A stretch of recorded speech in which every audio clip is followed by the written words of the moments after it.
예, 오늘은 이제 그 A 코스 강의 중에 이제 과학, 기적, 영혼입니다. 성경에 기록되어 있는 기적 그리고 영혼 이런 문제들을 어떻게 이해할 수 있겠느냐 하는 겁니다. 자, 여기다가 이제 과학이 무엇이길래 이렇게 써놨는데요. 여러분 오늘날 밤에 TV 토론 프로그램 같은 거 있죠? 그런 곳에서 어떤 주제를 가지고 아주 유명한 과학자와 아주 유명한 성직자, 뭐 예를 들면 목사님 이렇게 나와서 서로 토론을 하면 일반 시청자들이 누구의 말을 더 믿을까요? 과학자들의 말을 좀 더 믿는 경향이 있죠. 예, 근데 이제 그렇게 대답을 하시면 목사님들께서 좀 섭섭해하지 않으실까요? 근데 근데 왜 과학자들의 말을 더 믿죠? 뭐 이유가 있을 텐데요. 예, 보통 이제 사람들의 생각에는 뭐가 있냐면 과학자들은 뭔가 증거를 갖고 얘기한다. 그리고 과학자들은 뭔가 객관적으로 얘기를 해준다. 이런 게 있습니다. 그럼 목사님들은 안 그러신가요? 뭐 안 그런 건 아니지만 보통 일반적으로는 사람들이 무슨 생각을 하냐면 목사님들은 일단 우긴다. 뭐 이런 생각을 좀 합니다. 이제 뭐 꼭 그렇다는 얘기가 아니고 사실 목사님들은 그 결론이 정해져 있습니다. 그렇죠? 하나님은 반드시 계셔야 되고 성경이 반드시 진리여야 되고 그러니까 결론이 고정되어 있기 때문에 모든 이야기를 하더라도 결론은 글로 갑니다. 그러니까 일반 사람들이 생각하기에는 뭔가 객관적으로 얘기해 주지 않는다는 생각을 할 수도 있고요. 그다음에 뭔가 증거를 갖고 구체적으로 얘기하기보다는 좀 이렇게 이론적으로 얘기하는 경우들이 좀 많이 있습니다. 하여튼 이제 그런데 반드시 그렇다는 얘기가 아닙니다. 이제 또 일반 사람들의 생각 속에 그런 것이 자리 잡고 있다는 얘기죠. 근데 이제 그런 만큼 오늘날 과학자들이 사람들의 믿음에 상당한 영향을 주고 있습니다. 그래서 과학자들이 뭔가 한마디 하면 사람들은 별로 의심하지 않고 믿는 경향이 있습니다. 최근에 좀 불미스러운 사건이 있어갖고 과학자들의 신뢰가 좀 떨어지긴 했지만 그럼에도 불구하고 기본 신뢰가 있거든요. 근데 그걸 잘 생각해 보면요. 어찌 보면 과학 분야에 관한하는 과학자들이 성직자입니다. 그렇죠. 과학에 관한 얘기는 과학자들의 말을 믿게 되잖아요. 그러니까 옛날에는 성직자가 모든 것을 다 이렇게 많이 해결해 주었는데 오늘날은 그게 거의 불가능합니다. 각 전문 영역마다 그 분야의 전문가가 그 부분에 관한 믿음에 대해서 책임을 져야 되고 뭐 이러는 거죠. 그래서 각 분야의 전문가가 성직자입니다. 동의하십니까? 예, 그렇습니다. 근데 이제 어쨌든 오늘날 과학의 시대에 과학이 영향을 참 많이 미치고 있는데 그런데 여러분이 과학에 대해서 정확하게 모르면 과학자들이 하는 말을 무조건 믿어야 됩니다. 그래서 제가 오늘은 여러분들에게 과학이 무엇인지를 생각을 좀 정리를 해드리려고 합니다. 그래서 그 과학에 대한 생각을 잘 정리하고 계시면 이제 쉽게 휘둘리지를 않습니다. 그래서 오늘 강의를 잘 들으시면요, 여러분이 웬만한 과학자들보다도 훨씬 바른 판단을 할 수도 있습니다. 별로 안 믿어지시는 얼굴들이지만 그러실 수가 있습니다. 여러분 이제 예를 들어 뭐 창조론, 진화론 이런 얘기를 할 때도 여러분 이 둘 중에 어느 쪽을 믿으십니까? 당연히 창조 믿으시겠죠? 여기 오신 분들은 대부분. 그런데 이제 믿느냐 안 믿느냐 문제보다도 더 중요한 게 뭐냐면 어느 쪽이 옳으냐 하는 겁니다. 그렇죠? 예, 여러분 옳지 않은 것도 자기가 믿을 수가 있어요. 근데 이제 정말 우리가 믿어야 되는 건 옳은 걸 믿어야 됩니다.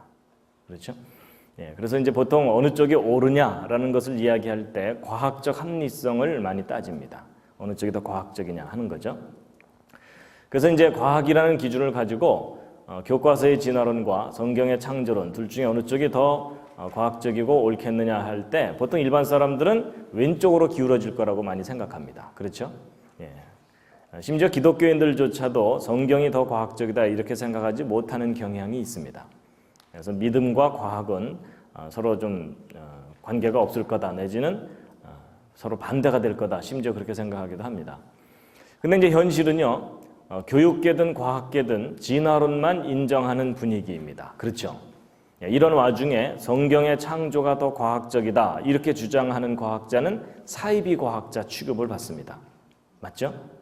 근데 여러분들은 지금 안타깝게도 지금 계속 누구한테 강의를 듣고 계시는 겁니까? 소위 사이비 과학자에게 강의를 듣고 계시는 겁니다. 그래서 여러분이 정신을 바짝 차리셔야 됩니다. 여러분 제가 비교적 말을 잘하죠. 그리고 여러분은 20분만 지나면 혼수 상태죠. 그러니까 제가 여러분을 얼마든지 속일 수가 있습니다. 그래서 여러분 정신 잘 차리고 이 강의를 들으셔야 이제 이상한 때로 빠지지 않습니다. 여러분 이제 과학이라는 기준을 가지고 둘 중에 어느 쪽이 옳으냐 이런 얘기를 해야 되는데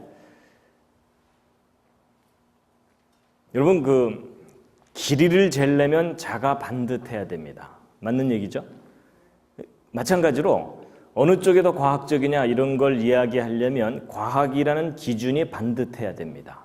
그렇죠? 그래서 여러분 과학에 대한 생각이 잘 정리되지 않은 사람과는 어느 게 더 과학적이냐를 따진다는 것이 의미가 없습니다.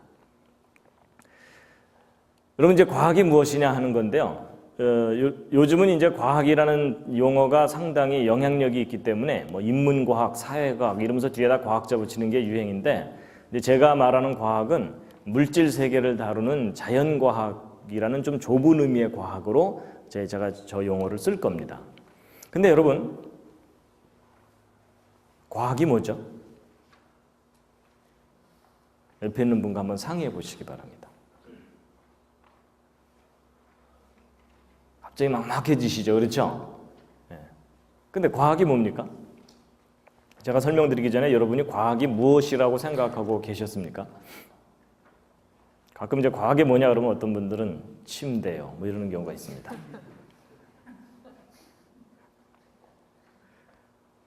근데 잘 대답하기 쉽지 않으시죠?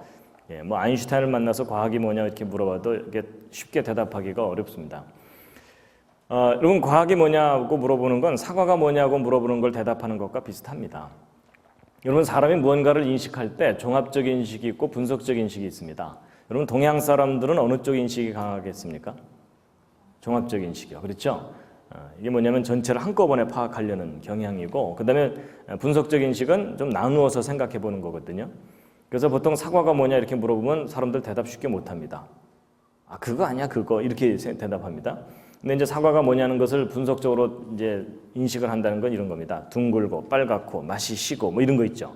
하나하나 이렇게 나눠서 얘기하는 걸 이렇게 듣다 보면 아 사과란 대략 이런 거겠구나라고 떠오르죠. 제가 이제 이런 말씀을 드리는 이유가 이제 과학이 뭐냐 이렇게 물어봤을 때 여러분이 선뜻 대답을 못하는 이유가 이 종합적 인식에 익숙해져 있어서 그렇습니다. 분석적 인식으로 좀 따져보면 과학이 뭐냐에 대해서 대답을 이제 하실 수가 있습니다. 그래서 하나하나 생각해 보면요, 과학은 누가 하는 거냐? 누가 하는 거죠? 예, 사람들이 하는 겁니다. 그렇죠? 요즘 우리 집 개가 논문 쓰느라고 바빠 이런 얘기 안 하잖아요. 그렇죠?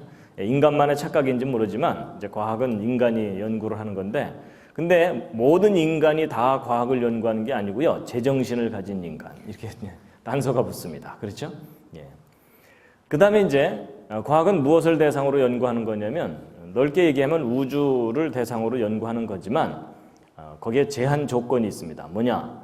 현재의 물리적 우주를 대상으로 합니다. 무슨 얘기냐? 과학은 과거를 직접 보거나 미래를 직접 보지 못합니다. 그렇죠? 예, 그리고 비물리적인 것, 예를 들어 마음은 과학이 그 크기나 이런 걸 무게를 측정할 수가 없어요. 여러분 옆에 있는 분 한번 살짝 보시죠. 마음이 보이십니까? 시커멓습니까? 여러분 사람이 마음이 있다고는 믿고 있지만 마음의 무게 이런 거 못 재는 거죠? 어떤 분들은 마음이 무겁대요. 그래서 몇 톤. 그렇죠? 예, 그러니까 그 마음은 물리적으로 측정할 수가 없기 때문에 과학의 대상이 아닙니다. 그 다음에 이제 이 인간이 현재의 물리적 우주를 어떻게 하는 거냐? 좀 쉽게 얘기하면 잘 이해하고 잘 다스리는 겁니다. 근데 이 말 속에 다 포함되어 있는데 이건 좀 표현이 막연하니까 좀 구체적으로 얘기하면 잘 이해하고 잘 다스리는 방법이 과학적 연구 방법입니다. 그래서 이 과학적 연구 방법으로 훈련받은 사람들을 뭐라 그러겠습니까? 과학자 이렇게 얘기하는 겁니다. 그죠? 예. 음악으로 훈련받은 사람은 음악가 이렇게 얘기하죠. 예. 특별히 음악 중에서도 피아노를 훈련받은 사람은 피아니스트 뭐 이렇게 되는 거겠죠. 그래서 여러분 과학을 알려면 이제 뭘 알아야 되냐면 과학적 연구 방법이라는 걸 알아야 됩니다. 그래서 이제 이 과학적 연구 방법을 정리를 해드리면 4단계로 나눠서 생각하시면 됩니다. 첫 번째 단계가 관찰입니다. 여러분 과학은 관찰을 하는 것으로부터 출발을 합니다. 관찰을 잘해야 됩니다. 그 다음에 이제 이런 사람이 무언가를 관찰하고 난 다음에는 생각을 하게 돼 있습니다. 이제 두 번째 단계가 생각입니다. 근데 이렇게만 설명드리면 좀 이해하기가 좀 쉽지 않으시니까 제가 이해를 돕기 위해서 최선을 다해서 그린 첫 번째 작품입니다. 제 나름대로 최선을 다한 겁니다. 여러분 제가 무슨 법칙을 설명하려는 거겠습니까? 예, 만유인력의 법칙이라고 알아들으시는 걸로 보아서 제가 그림을 꽤 잘 그린 것 같습니다. 근데 여러분 사과나무에서 사과가 떨어지는 걸 보면서 뉴턴이 만유인력의 법칙을 발견했다. 뭐 이런 얘기는 널리 알려져 있죠. 자, 그럼 이제 이걸 보시면서 이제 과학적 연구 방법을 생각하시면 되는데요. 첫 번째 단계가 뭐라 그랬죠? 관찰이라 그랬죠. 예, 그래서 이제 이게 떨어지는 걸 관찰을 했어요. 자, 두 번째 단계가 뭐라 그랬죠? 생각이라 그랬죠. 자, 그런데 이제 이 두 번째 단계인 생각이 참 중요합니다. 여러분 보통 사람들은 이거 떨어지는 걸 보면 무슨 생각을 할까요? 먼저 가서 주워 먹어야지. 이 생각이 강하게 드시는 분들은 가능한 한 과학계로 오지 마시기 바랍니다. 괜히 와서 속썩이지 마시고 딴 데 가서 열심히 좀 살아주시기 바랍니다. 예, 하나라도 내다 팔아야 되겠다. 장사하시고 경제 쪽으로 가시면 됩니다. 네, 노래가 나온다, 음악 하시면 되고요. 예, 그림을 그리고 싶다, 미술 하시면 됩니다. 이런 과학자들은 이거 떨어지는 걸 보면 무슨 생각을 하는 걸까요? 저게 왜 떨어질까? 바로 이제 그 생각을 해야 됩니다. 바로 그 왜라는 게 참 중요합니다. 그 왜라는 것을 왜 생각하냐면요. 이것 때문입니다. 인과율이라는 것 때문입니다. 인과율이 뭐냐면 어떤 결과에는 반드시 원인이 있다. 이겁니다. 지금 강의 시작하자마자 기절하시는 분 분명히 원인이 있습니다. 그렇죠? 네, 어제 하루 종일이 너무 피곤했거나 뭐 이런 겁니다. 그래서 여러분 이 인과율은 과학을 연구하는 가장 기본적인 믿음입니다. 네. 여러분 원인과 결과가 없으면 과학적 연구를 할 수가 없어요. 그래서 여러분 과학이라는 말을 다른 말로 바꾼다고 할 때 가장 적합한 말이 저 인과율입니다. 그래서 그 사람 참 과학적이다라는 말은 그 사람 원인과 결과를 참 분명하게 하려는 사람이다. 그 얘기입니다. 그렇죠? 예. 그래서 이 인과율인데요. 근데 저 인과율은 과학에서만 중요한 게 아니고요. 사실 여러분들의 모든 삶에 있어서 중요합니다. 그렇죠? 지금 만약에 자기가 장사를 해서 지금 돈을 버시는 분은 돈이 잘 벌리면 잘 벌리는 원인이 있고 안 벌리면 안 벌리는 원인이 있잖아요. 그렇죠? 그래서 그 원인과 결과의 관계를 명확하게 이제 알아내야만 문제가 잘 해결이 됩니다. 어떤 예술가가 공연을 했는데 아무도 감동을 안 하더라. 그건 문제가 있잖아요. 그렇죠? 예. 이제 그런 것처럼 그래서 바로 그 어떤 결과에 대한 원인과의 관계를 명확하게 밝혀내기 위해서 뭐 실험도 하고 여러 가지 자료들을 분석하고 연구하고 그러는 겁니다. 근데 이제 이렇게 열심히 이제 생각한 결과를 이제 세 번째 단계가 뭐냐면 표현입니다. 이 세 번째 단계인 표현이 참 중요합니다. 여러분 어떤 과학자가 평생 연구했는데 한마디도 안 하고 죽었다. 그럼 그 사람이 뭘 했는지 어떻게 알겠어요? 그렇죠? 그래서 이제 자기가 연구한 결과를 정리해서 표현을 합니다. 그런데 이제 과학자들이 자기 연구 결과를 표현할 때 크게 두 가지로 나눠서 표현을 합니다. 하나가 법칙이고 하나가 이론입니다. 여러분 평소에 뭐 법칙이 뭔지 이론이 뭔지 구별 안 하셨겠지만 오늘 이 시간은 좀 구별을 하셔야 됩니다. 여러분 예전에 그 과학 배울 때 뭐 법칙 같은 거 배우신 적 있으시죠? 여러분 과학의 법칙 중에 뭐 떠오르는 거 있으십니까? 질량 보존의 법칙이야 또 연력학 법칙이야 또 관성의 법칙이야 또 거기까지가 한계죠. 예. 그러니까 이제 과학의 법칙 얘기해 보라 그러면 가끔 어떤 분들은 머피의 법칙 뭐 이런 경우가 있어요. 근데 그건 과학의 법칙이 아닙니다. 그래서 여러분 과학에는 이제 법칙이라는 게 이렇게 있고요. 그다음에 과학의 이론들이 있거든요. 이런 과학의 이론 중에 혹시 배운 거 떠오르는 거 있으십니까? 상대성 이론. 예, 상대성 이론은 사람들이 내용은 잘 몰라도 제목은 알고 있어요. 그렇죠? 예, 그다음에 또 곧바로 한계가 오죠. 여러분 과학의 이론 중에는 뭐 빅뱅 이론, 뭐 많은 이론, 진화론도 이론이고요. 예, 다 이론이에요. 근데 여러분 어떤 건 법칙이라고 하고 어떤 건 이론이라고 하거든요. 여러분 그 질량 보존의 법칙 이렇게 얘기를 하지 질량 보존의 이론 이렇게 얘기 안 합니다. 그리고 빅뱅 이론 이렇게 얘기합니다. 근데 빅뱅 이론이 뭐냐면요. 이 우주가 맨 처음에 뻥 터지면서 시작됐다. 와, 쉽게 얘기하면 이제 대폭발 이론이라는 겁니다. 그래서 이제 빅뱅 이론은 이론이지 또 빅뱅의 법칙 이렇게 얘기 안 합니다. 그럼 여러분 어떤 건 법칙이라고 하고 어떤 건 이론이라고 하는데 무슨 기준이 있으니까 그걸 나눌 거 아니에요. 그렇죠?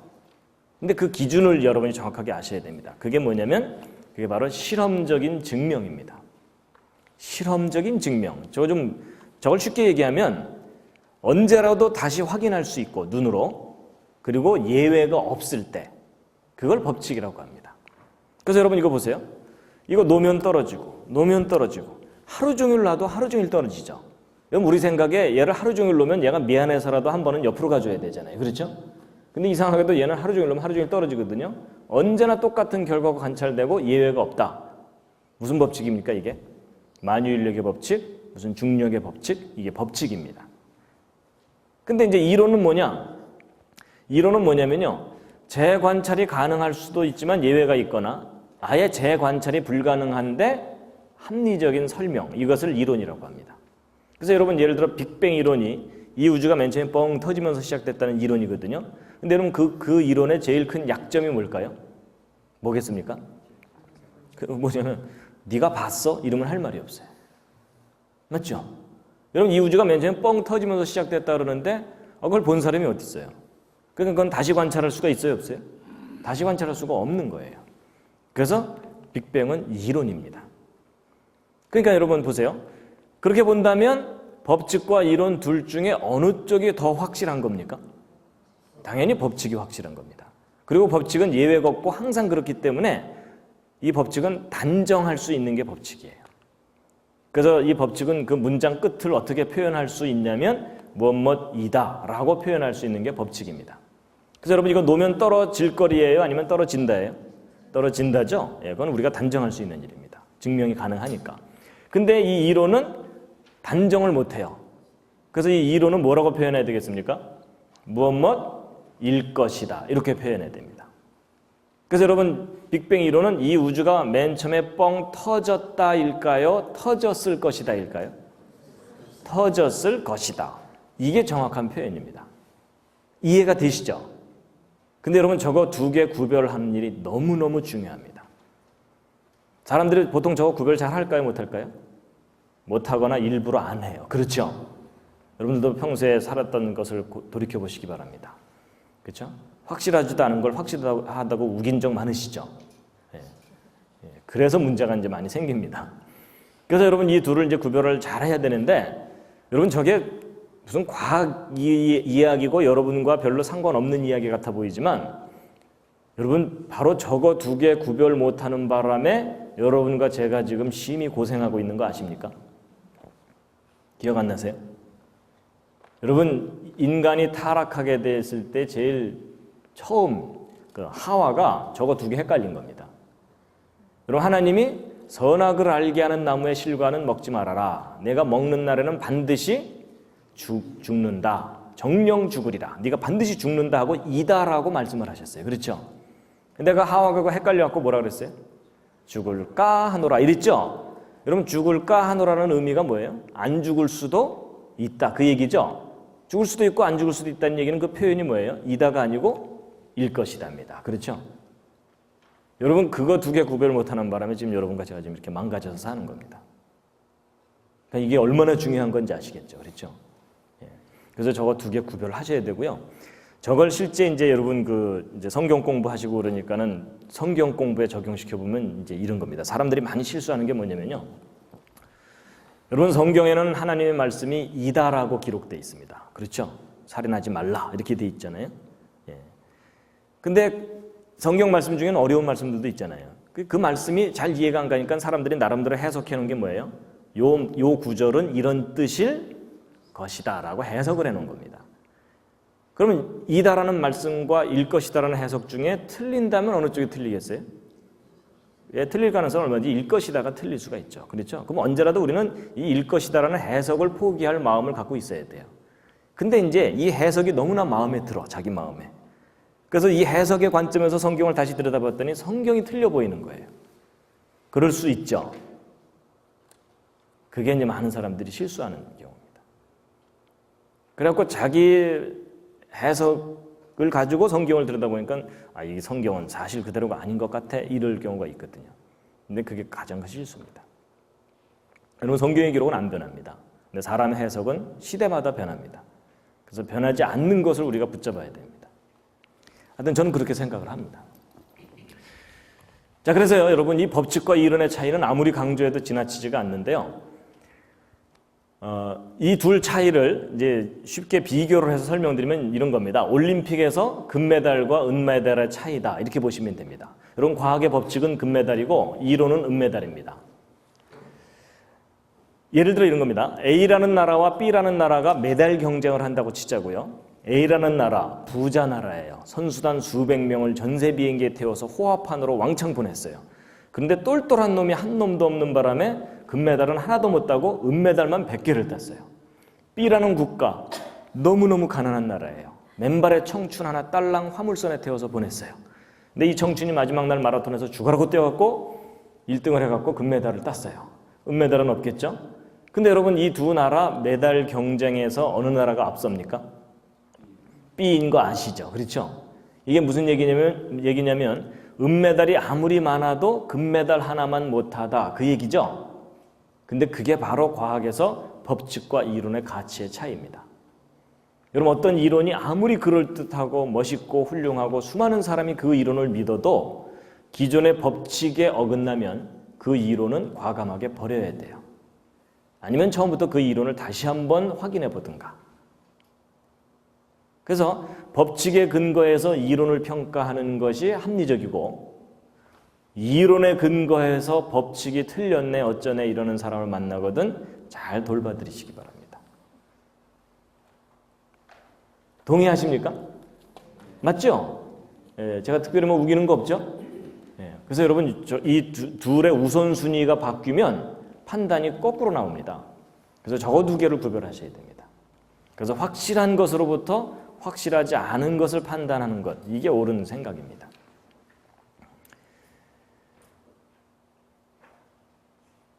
자, 그 다음에 이제 바로 과학자들이 이렇게 이론과 법칙을 이제 표현한 후에 그런 것들을 잘 응용해서 이제 이런 모든 새로운 것들을 개발해내는 겁니다.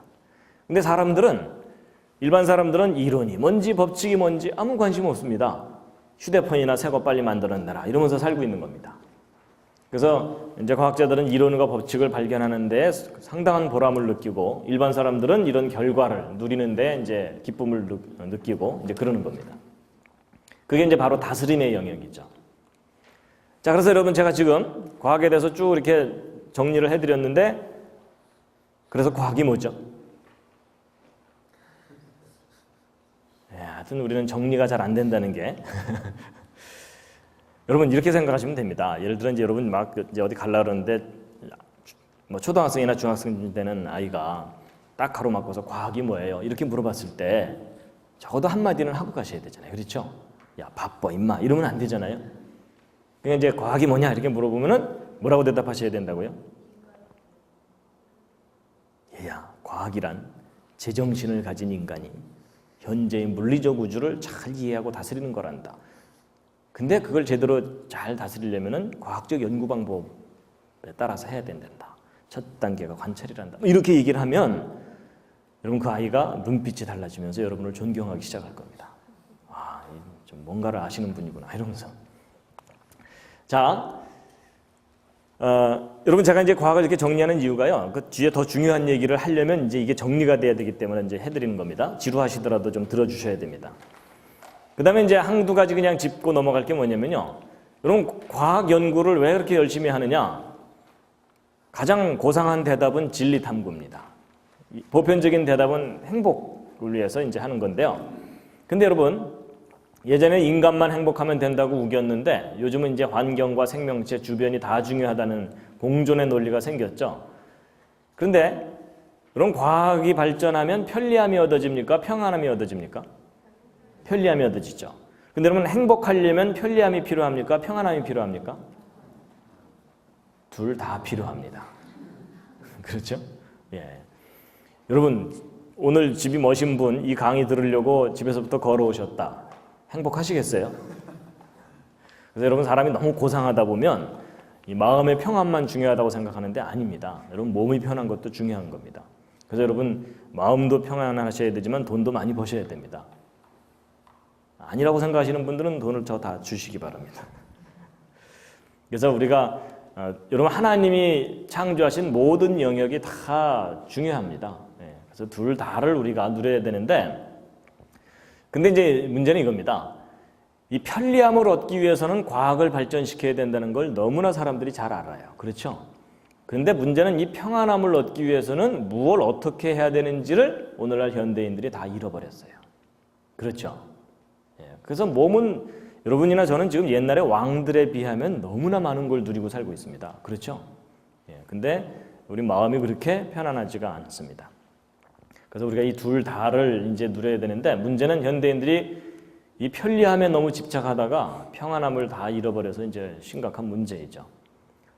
그 다음에 이제 과학이 발전하면 미래가 희망적이냐 불안하냐, 제가 이게 다니면서 물어보면요, 불안을 더 많이 느낍니다. 왜냐하면 여러분, 과학이 발전하면 막 달나라에 가서도 살고 막 신날 것 같지만 잘못해서 한번 뻥 터지면 다 끝납니다. 그렇죠? 그래서 여러분, 과학의 순기능과 역기능이 있는데 지금은 역기능이 더 큽니다. 그래서 지금 나중에 연력하게 얘기할 때 그 얘기를 하지만은 이 우주는 지금 죽어서 좀 치달아가고 있는 그런 상황입니다. 자, 그 다음에 이제 한 가지 또 생각해야 될 게 뭐가 있냐면요, 여러분, 과학과 과학주의를 혼동하시면 안 됩니다. 저거 혼동하는 바람에 기독교가 많은 걸 잃어버렸습니다. 제가 이제 보통 이렇게 성경을 과학적으로 이렇게 설명을 하고 이렇게 증거를 하고 다니다가 보면 어떤 경우를 만나냐면, 아주 보수적인 입장을 가진 목사님이나 장로님들이 감히 성경을 과학적으로 설명하려고 그러느냐, 무조건 믿지, 얼마나 믿음이 없으면 그걸 따지느냐, 그런 얘기를 하는 경우가 있거든요. 그게 바로 아주 큰 오해입니다. 여러분, 성경을 따지고 믿어야 되나요? 따지지 말고 믿어야 되나요? 그건 여러분 아마 각자 의견이 다르실 텐데요. 여러분 한번 차분하게 다시 한번 생각해 보세요. 여러분, 우리가 살고 있는 이 세상을 정말 창조자 하나님이 설계하고 만드신 게 맞다면 이 세상의 법칙과 질서를 다 창조자 하나님이 정해 놓으신 거죠. 그렇죠? 근데 여러분, 과학을 연구라는 게 뭐냐면 그런 법칙과 질서를 발견해내는 일이에요. 그렇죠? 그럼 여러분, 과학 연구를 정확하게 제대로만 한다면 어떤 결론이 나오겠어요? 창조자 하나님이 계시다는 것과, 그 다음에 이 세상이 창조되었다는 것과, 그리고 성경의 기록이 진리라는 것이 반드시 드러나게 돼 있습니다. 그럼 결국 과학을 연구한다는 얘기는 하나님이 하신 일을 드러내는 일입니다. 그렇죠? 아, 이런 법칙도 두셨군요. 이런 원리도 두셨군요. 맞죠? 그래서 이런 과학을 연구하는 일은 하나님께 영광 돌리는 일입니다. 그런데 문제는 과학이 문제가 아니고 과학주의가 문제입니다. 저 둘을 혼동하는 겁니다. 그래서 여러분, 오랫동안 기독교가 과학이라는 것을 무시해오거나 너무나 소홀히 해왔기 때문에 오늘날 기독교는 비과학적인 종교인 것처럼 사람들에게 인식이 되어 있습니다. 그렇죠? 그래서 교회 가서 뭘 믿으려면 이성은 내려놓고 교회에 들어가야 되는 그런 생각하죠? 여러분, 그게 얼마나 잘못된 건지 모릅니다. 그래서 진화론이 과학인 것처럼 행세하는데도 기독교인들이 아무 소리도 못하고 있는 거예요. 근데 그건 잘못된 겁니다. 그래서 우리가 버려야 되는 건 과학주의를 버려야 되지 과학을 버리면 안 됩니다. 근데 과학주의는 뭐냐? 과학으로 해결해야만 된다고 하는 생각이 과학주의입니다.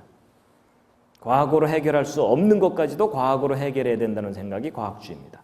근데 그 예는 조금 있다가 이제 구체적인 예가 나오니까.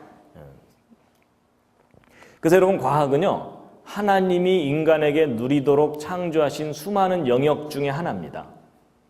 여기에 지금 자기 전공이 없다고 너무 섭섭해하지 마시기 바랍니다. 제가 칸이 부족해서 몇 개만 쓴 겁니다. 그래서 여러분, 우리가 버려야 되는 것은 과학주의라는 걸 버려야 되지 과학을 버리면 안 됩니다. 여러분, 저 과학을 버리는 바람에 기독교가 미신화된 경향이 커요. 맹신, 불신 이런 것들도 또 많이 생겨납니다. 여러분, 결국 비과학적인 종교는 진리가 아닙니다. 근데 여러분, 오늘 이 내용 참 중요합니다. 여러분, 이 질서가 안 잡혀 있으면 이런 얘기 하죠. 아이에게 매일 생선을 하나씩 주기보다는 고기 잡는 법을 가르쳐라. 그 얘기 있잖아요. 여러분 생각하는 법이 반듯해야 되거든요. 이제 질서 있게 생각하는 법에 대해서 이제 제가 말씀을 드리는 겁니다. 자, 여러분 제가 이제 좀 지루하지만 과학이 뭐냐라는 것을 쭉 정리를 해드렸는데요. 이제 이걸 좀 정리를 해놓고 나면 예를 들어 이런 거잖아요. 집안이 막 그냥 어질러져 있으면 뭐가 어디 있는지 모르잖아요. 그렇죠? 근데 집안을 좀 이렇게 정리하다 보면 우리 집에 부족한 게 뭐고 남는 게 뭔지가 정리가 되잖아요. 이제 그런 겁니다. 마찬가지로 과학이 뭐냐를 이렇게 좀 이렇게 펼쳐놓고 보면 그렇게도 완벽할 것 같은 과학도 한계가 있습니다. 이제 저 과학의 한계를 모르니까 사람들이 미신, 맹신, 불신 이런 것들이 널리 퍼져 있는데요. 여러분 아까 제가 과학적 연구 방법의 4단계를 말씀드렸는데 그중에 첫 번째 단계가 관찰이죠. 그럼 여러분 이걸 잘 생각해 보면 관찰로부터 시작된다는 얘기는 관찰할 수 없는 것은 과학이 확실하게 뭘 얘기할 수가 없다는 얘기겠죠. 그래서 보세요. 첫 번째 과학의 한계가 관찰의 한계입니다. 관찰할 수 없는 영역은 과학이 어쩌질 못해요. 그래서 예를 들어 이런 과학은 물리적인 영역에 대해서는 정말 정확하게 잘해요. 그래서 막 1억 분의 1초, 1조 분의 1g 이런 거 막 측정하고 그래요. 놀라운 일이죠. 근데 과학이 못하는 영역이 뭐냐면요. 비물리적인 영역. 예를 들면 마음입니다. 아까 언뜻 얘기했던. 자, 오늘 여기 오신 분들은 다 마음을 가지고 계십니까? 그러신가요? 예, 좋아요. 마음을 가지고 계신다고 하시니까 혹시 마음이 없으신 분 계십니까? 마음이 없는 분은 안 계시죠? 좋아요. 자, 다 마음을 갖고 계시다고 우기니까 그럼 여러분 마음이 여러분 몸 안에 있습니까? 몸 바깥에 있습니까? 몸 안에 있는 것 같으시죠? 좋아요. 뭐 그렇게 큰 몸도 아니니까 그러면 각자 자기 마음이 있는 곳을 한번 가리켜 보시죠. 지금 여기 지금 뭐 옮겨 다니나요? 마음이? 아니 그렇게 막연하게 얘기하지 말고요. 구체적으로 정확하게 어디? 심장 옆에 몇 센치? 마음 있으신가요? 정말요? 어디요? 이 안에, 그러니까 안에 구체적으로 어디? 혹시 없는데 우기시는 건 아닌가요? 근데 여러분 사실은 제 질문이 틀렸습니다. 제 질문이 틀렸습니다. 여러분 마음이라는 것은 비물리적인 존재인데 어디라는 거는 뭐예요? 위치고 장소이죠. 그건 물리적인 값이죠. 그럼 비물리적인 것을 물리적인 값으로 표현하라 그러니까 그건 말이 안 되는 겁니다. 뭐가 틀렸는지 아시겠죠? 그렇죠? 예. 여러분 옆에 있는 사람 이렇게 보면 마음이 보여요? 안 보여요? 안 보여요. 그렇죠? 예. 그런데도 마음이 있다고 믿고 계시잖아요? 근데 제가 어디 가서 물어봤어요. 마음이 없으신 분 그랬더니 어떤 분이 손을 들더라고요. 마음이 없대요. 그래서 왜 그러냐 그랬더니 어떤 매력적인 사람한테 마음을 뺏겼대요. 근데 뭐 저도 갑자기 할 말이 없어갖고 그때 조만간 도로 찾으시죠. 이러고서 이제 말았는데 근데 여러분 그런 경우 빼고 마음은 다 있다고 믿잖아요. 근데 어디 있는지도 몰라요. 어떤 사람은 마음이 무겁다 그러는데 몇 톤인지도 모르고. 그래서 여러분 마음은 눈으로 볼 수 없는 대상이기 때문에 눈으로 보려고 하면 안 되는 겁니다. 그런데도 마음은 있다고 믿잖아요. 근데 이 점이 참 중요합니다. 내가 눈으로 볼 수 있는 것만 존재하겠다라고 생각하는 게 그게 과학주의입니다. 그게 과학주의입니다. 그래서 그 대표적인 예가 그거예요. 사람들한테 하나님을 믿으십시오. 신을 믿으십시오. 그러면은 사람들의 일차적인 반응이 뭐예요? 보여줘봐, 믿게 이러죠? 보여줘봐, 믿게 라고 반응하는 그 대답이 바로 과학주의입니다. 그 사람은 생각이 뭐예요? 내가 눈으로 볼 수 있는 것만 존재한다고 인정하겠다라는 생각이잖아요. 그렇죠? 근데 그게 틀린 생각입니다. 눈으로 볼 수 없는 영역이 분명히 있는데 그 중에 한 예가 마음이에요. 그래서 눈으로 볼 수 없는 영역이 있다는 걸 우리가 분명하게 알아야 됩니다. 그래서 마음은요, 과학이 직접 다루지 않고 심리학이라는 영역에서 따로 다룹니다. 그렇죠? 과학이 그 심리학에 도움을 좀 줄 뿐이에요. 그래서 마음 말고도 정신이라든지 영혼, 이런 것들도 비슷한 개념들이죠. 예. 근데 영혼은 좀 더 어려워요. 제가 이제 물어보면 마음이 없다고 생각하는 사람은 다 없는데 제가 어디 가서 영혼이 없다고 생각하시는 분 그러면 손 드는 사람들이 꽤 있습니다. 그건 영혼이 없어서가 아니고 자기의 영혼을 자기가 인식을 못하는 거예요. 근데 여러분 제가 이제 나중에 좀 이따가 옆에 있는 분 마음을 읽고 영혼을 읽는 방법을 가르쳐 드릴게요. 갑자기 두려우시죠? 그렇죠? 내 마음이 보일까 봐. 근데 그 정확하게 그 방법을 알면 읽을 수가 있습니다. 자, 그다음에 이제 과학의 또 다른 한계가 뭐냐면요. 아까 제가 실험적으로 증명이 돼야만 이다라고 단정할 수 있다 그랬죠. 그럼 과학의 또 다른 한계는 모든 것을 다 단정하지 못하는 한계가 있어요. 증명 못하는 것은 단정을 못하고 일 것이다라고밖에 표현을 못하는 겁니다.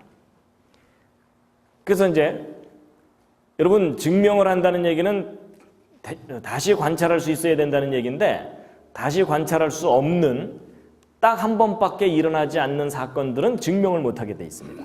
그래서 그 딱 한 번밖에 일어나지 않는 사건이 연속적으로 쭉 이어지는 걸 우리가 역사라고 얘기합니다. 그래서 역사는 증명할 수가 없어요. 다시 확인할 수가 없으니까. 예를 들어 이제 이런 겁니다. 여러분 거북선을 누가 만들었죠? 이순신 장군의 부하들이. 그렇죠? 그분이 직접 대패질 하셨겠어요?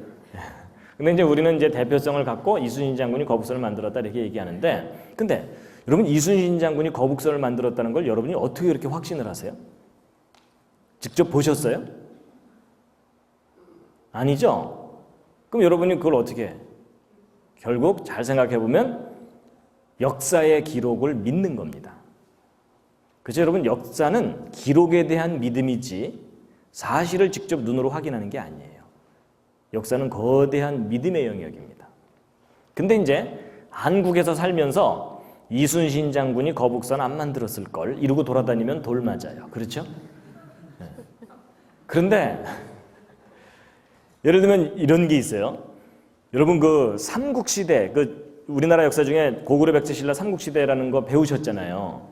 보통 삼국시대가 이 한반도와 만주 땅에 걸쳐서 있었다 이렇게 배우셨죠? 근데 얼마 전부터 제야 사학자들과 일부 학자들이 이건 일제시대 때 왜곡된 거다.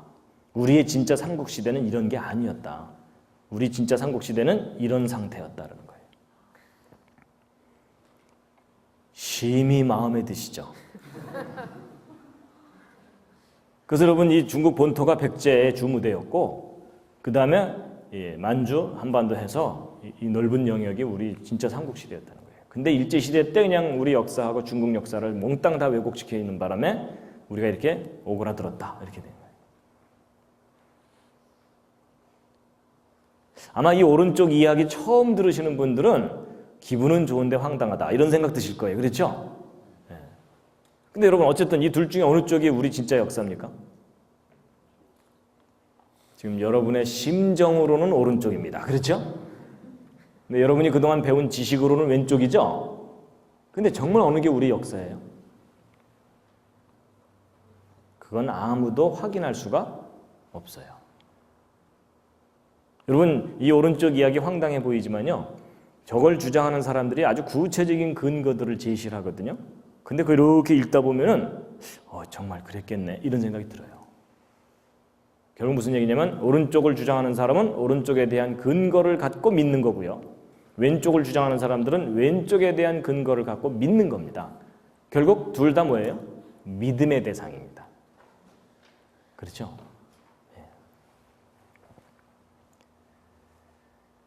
그래서 여러분 이 역사라는 것이 믿음의 영역이다라는 걸 우리가 확실하게 알아야 됩니다. 근데 이제 이런 일회적인 사건이 연속적으로 쭉 일어날 때가 역사인데 이런 일회적인 사건이 딱 한 번 일어나고 말아버리는 경우가 있어요. 그런 걸 우리가 뭐라 그러냐면 기적이라 그래요. 기적. 여러분 진짜 기적은 증명할 수 없습니다. 그걸 여러분이 분명하게 아셔야 됩니다. 여러분 제가 만약에 예수님이 행하신 그 기적이 진짜 기적이라면 제가 증명할 수 있어요? 없어요? 없어요. 제가 만약에 예수님의 기적을 증명을 한다. 그럼 그건 더 이상 기적이에요? 아니에요? 그건 기적이 아닙니다. 그래서 여러분 진정한 의미의 기적은 증명할 수 없는 게 기적이에요. 그렇죠? 예. 그래서 기적 증명해봐 이러는 분들을 만나거든 또 잘 돌봐드려야 됩니다. 기적이 정확하게 뭔지를 모르는 분이 이제 그런 얘기를 하는 겁니다. 그런 이제 기적이라고 무조건 다 믿어야 되느냐? 그건 아니에요. 가짜 기적도 있고 이런 마술사들이 하는 것은 그건 진짜 기적이 아닙니다. 열심히 훈련해가지고서 트릭을 쓰는 겁니다.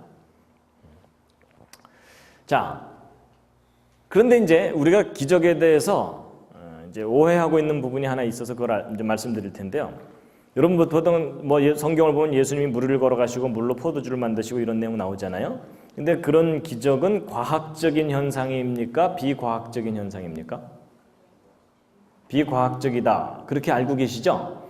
그 다음에 합리적입니까? 비합리적입니까?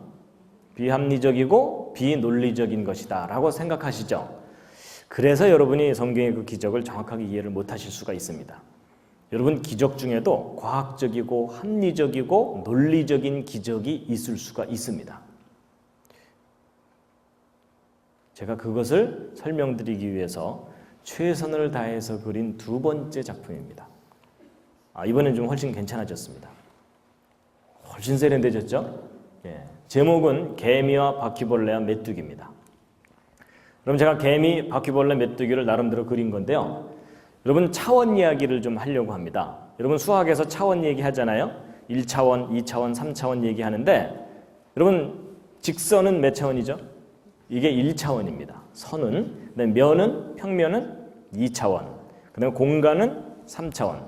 예, 그것만 아시면 이제 다 이해하실 수 있습니다. 자, 이 개미 1차원을 사는 존재, 바퀴벌레 2차원을 사는 존재, 메뚜기 3차원을 사는 존재라고 가정해 보자고요. 자, 이 개미, 이 직선을 따라서만 평생 살고 이 직선 바깥에 뭐가 있다는 걸 몰라요.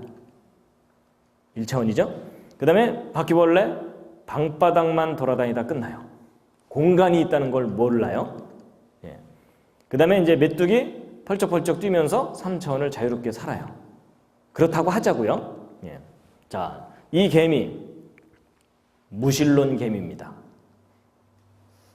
신은 없다. 그러면서 자기 나름대로 아주 과학적이라고 자부하는 개미예요. 그래갖고 교회 다니는 다른 개미들을 핍박하면서 니들은 마음이 약해서 자꾸 신이 있다 그러는데 그런 건 없어. 이러면서 이제 살고 있던 개미입니다. 근데 이 개미가 룰루랄라 잘 살고 있었는데 어느 날 뜻하지 않은 사건이 일어났어요.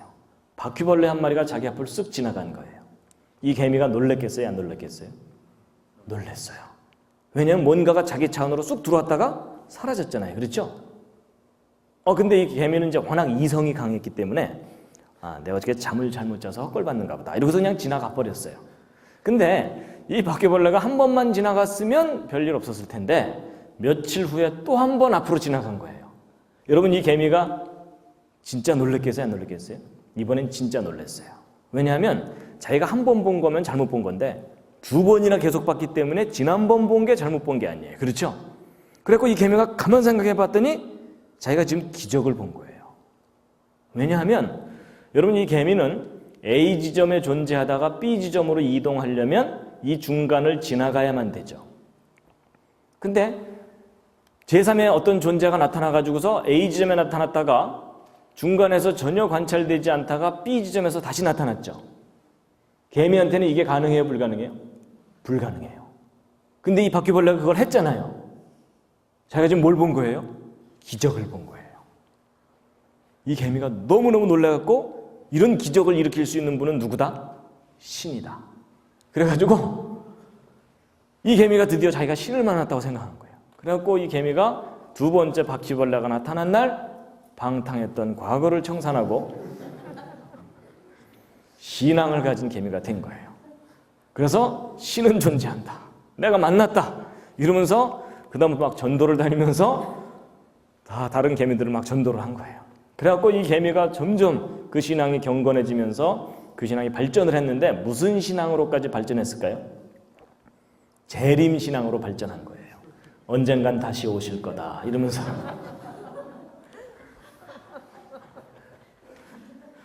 자, 이해가 되시죠?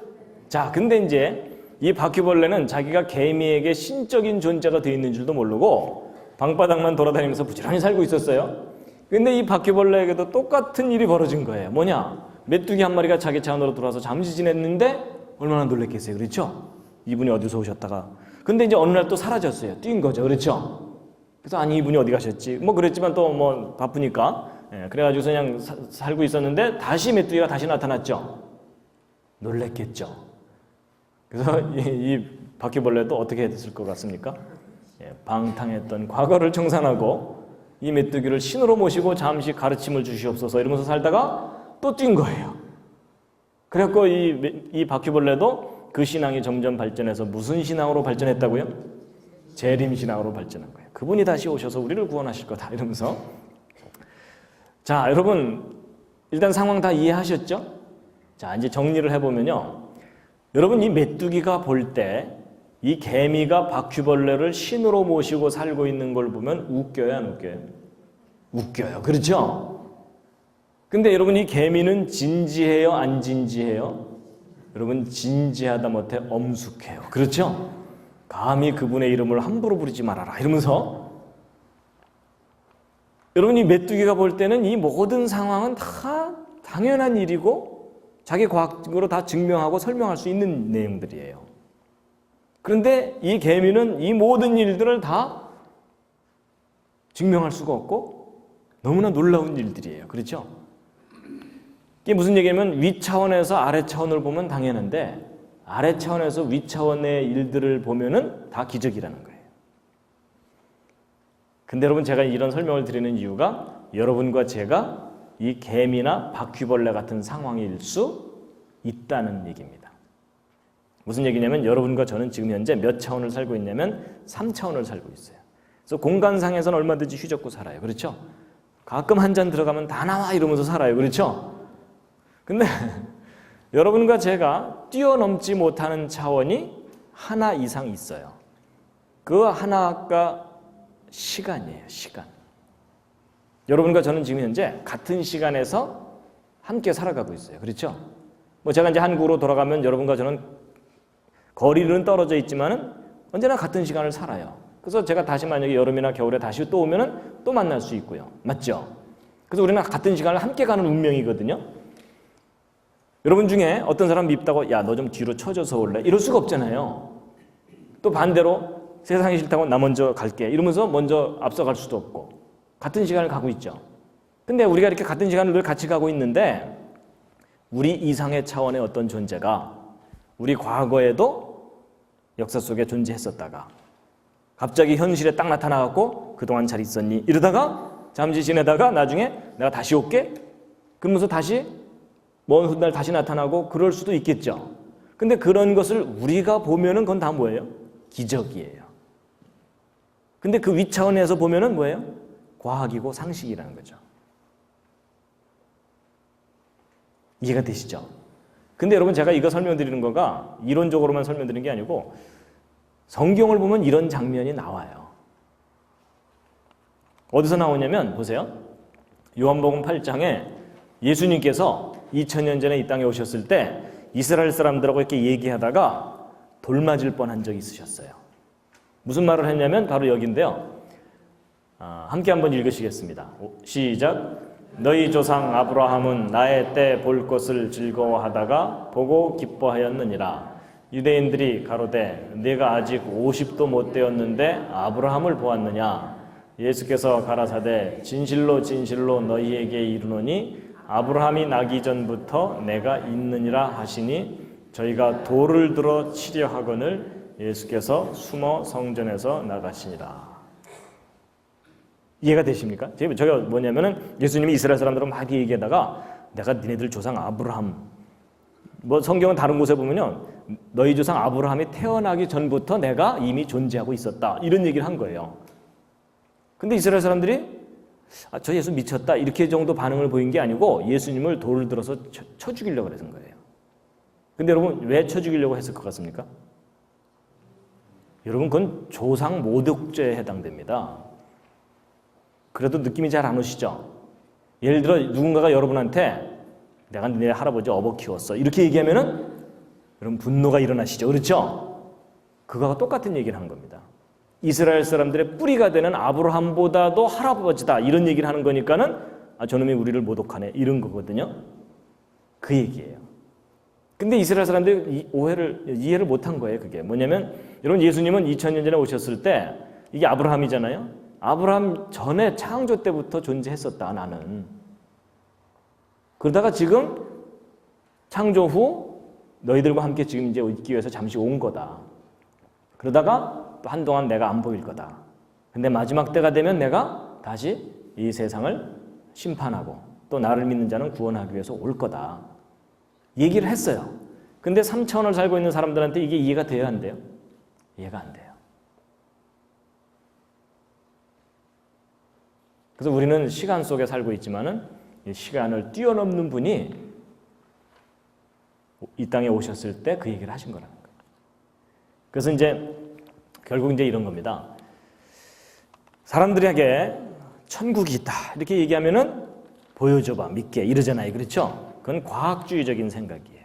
근데 천국이 있다는 것을 저도 증명은 못해요. 그러나 제가 과학을 공부한 것을 참 하나님께 감사를 드려요. 왜냐하면 제가 이런 것을 이렇게 생각하다 보니까 우리가 살고 있는 이 차원, 그 이상의 차원이 있을 수도 있다는 논리적인 생각을 할 수가 있게 된 거예요. 그래서 이런 겁니다. 우리가 현재 살고 있는 세상 내에서 모든 걸 해결하려고 하는 사람은 그 이상의 차원을 인정하지 않습니다. 그렇죠? 그래서 그런 사람들을 뭐라 그러냐면 그 세계관이 닫혀 있다 이렇게 표현합니다. 현실만 생각하는 거죠. 근데 우리가 살고 있는 이 세상 그 이상의 세상이 있다라고 그걸 믿고 사는 사람들이 있잖아요. 그걸 뭐라 하면 열린 세계관을 갖고 산다 이렇게 표현을 합니다. 근데 여러분 기독교인들은 성경을 읽다 보면 당연히 무슨 세계관이 생기겠습니까? 열린 세계관이 생깁니다. 왜냐하면 성경이 그걸 우리에게 얘기해주고 있거든요. 그래서 여러분 이게 어느 게 옳다 그르다 얘기가 아닙니다. 당신은 닫힌 세계관을 갖고 있습니까? 나는 열린 세계관을 갖고 있습니다. 이런 얘기라는 거죠. 그래서 이제 이런 건 이제 그런 겁니다. 내가 증명할 수 있는 것만 믿겠다 이런 분들에게 증명할 수 없는 것들도 얼마든지 있다는 것을 논리적으로 설명해 줄 수 있는 그런 좋은 예입니다. 그 다음 이야기인데요. 여러분 아까 과학의 한계 두 가지를 얘기했는데 또 하나가 이제 뭐냐면 판단의 한계입니다. 여러분 과학에서 생각할 때 왜라는 걸 생각하는 것은 물리적인 원인과 결과만 생각할 뿐이지 도덕적, 철학적 원인과 결과는 과학이 직접 안 합니다. 그래서 예를 들어 히로시마에 원자탄이 뻥 터졌다. 과학자들이 할 수 있는 일은 반경 몇 킬로미터 이나가 파괴되고 이런 폭발력이 얼마고 이런 얘기는 과학자들의 보고서에 들어가지만 그래서 그건 나쁜 짓이다. 이런 표현은 과학자들의 보고서에는 안 들어갑니다. 결국 그런 것들은 선악이나 도덕적 가치 판단은 과학 바깥 영역입니다. 그래서 이제 보세요. 오늘날 과학의 시대에 과학이 마치 모든 걸 다 해결해 줄 수 있을 것처럼 사람들이 착각하지만 과학은 이런 이 물리적인 영역에 대해서 많이 어떤 결론을 낼 수가 있고 더 중요한 영역, 이러한 중요한 영역에 대해서는 과학이 궁극적인 결론을 못 내줍니다. 그렇죠? 마음, 영혼 이게 얼마나 중요합니까? 여러분 아무리 물질적으로 풍부해도 마음이 깨어지고 나면은 아무것도 소용없잖아요. 그렇죠? 예. 영혼이라는 것이 얼마나 우리에게 소중한 거고 역사, 기적 이게 얼마나 또 의미가 있는 거고요. 예.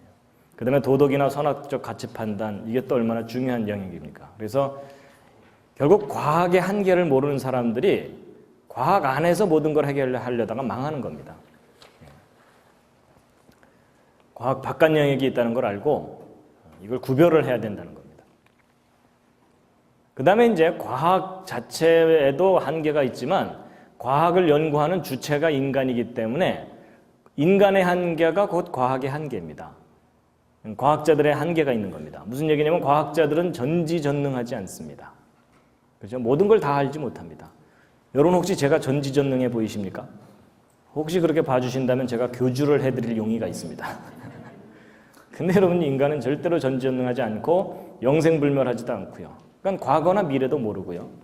그 다음에 무소부재.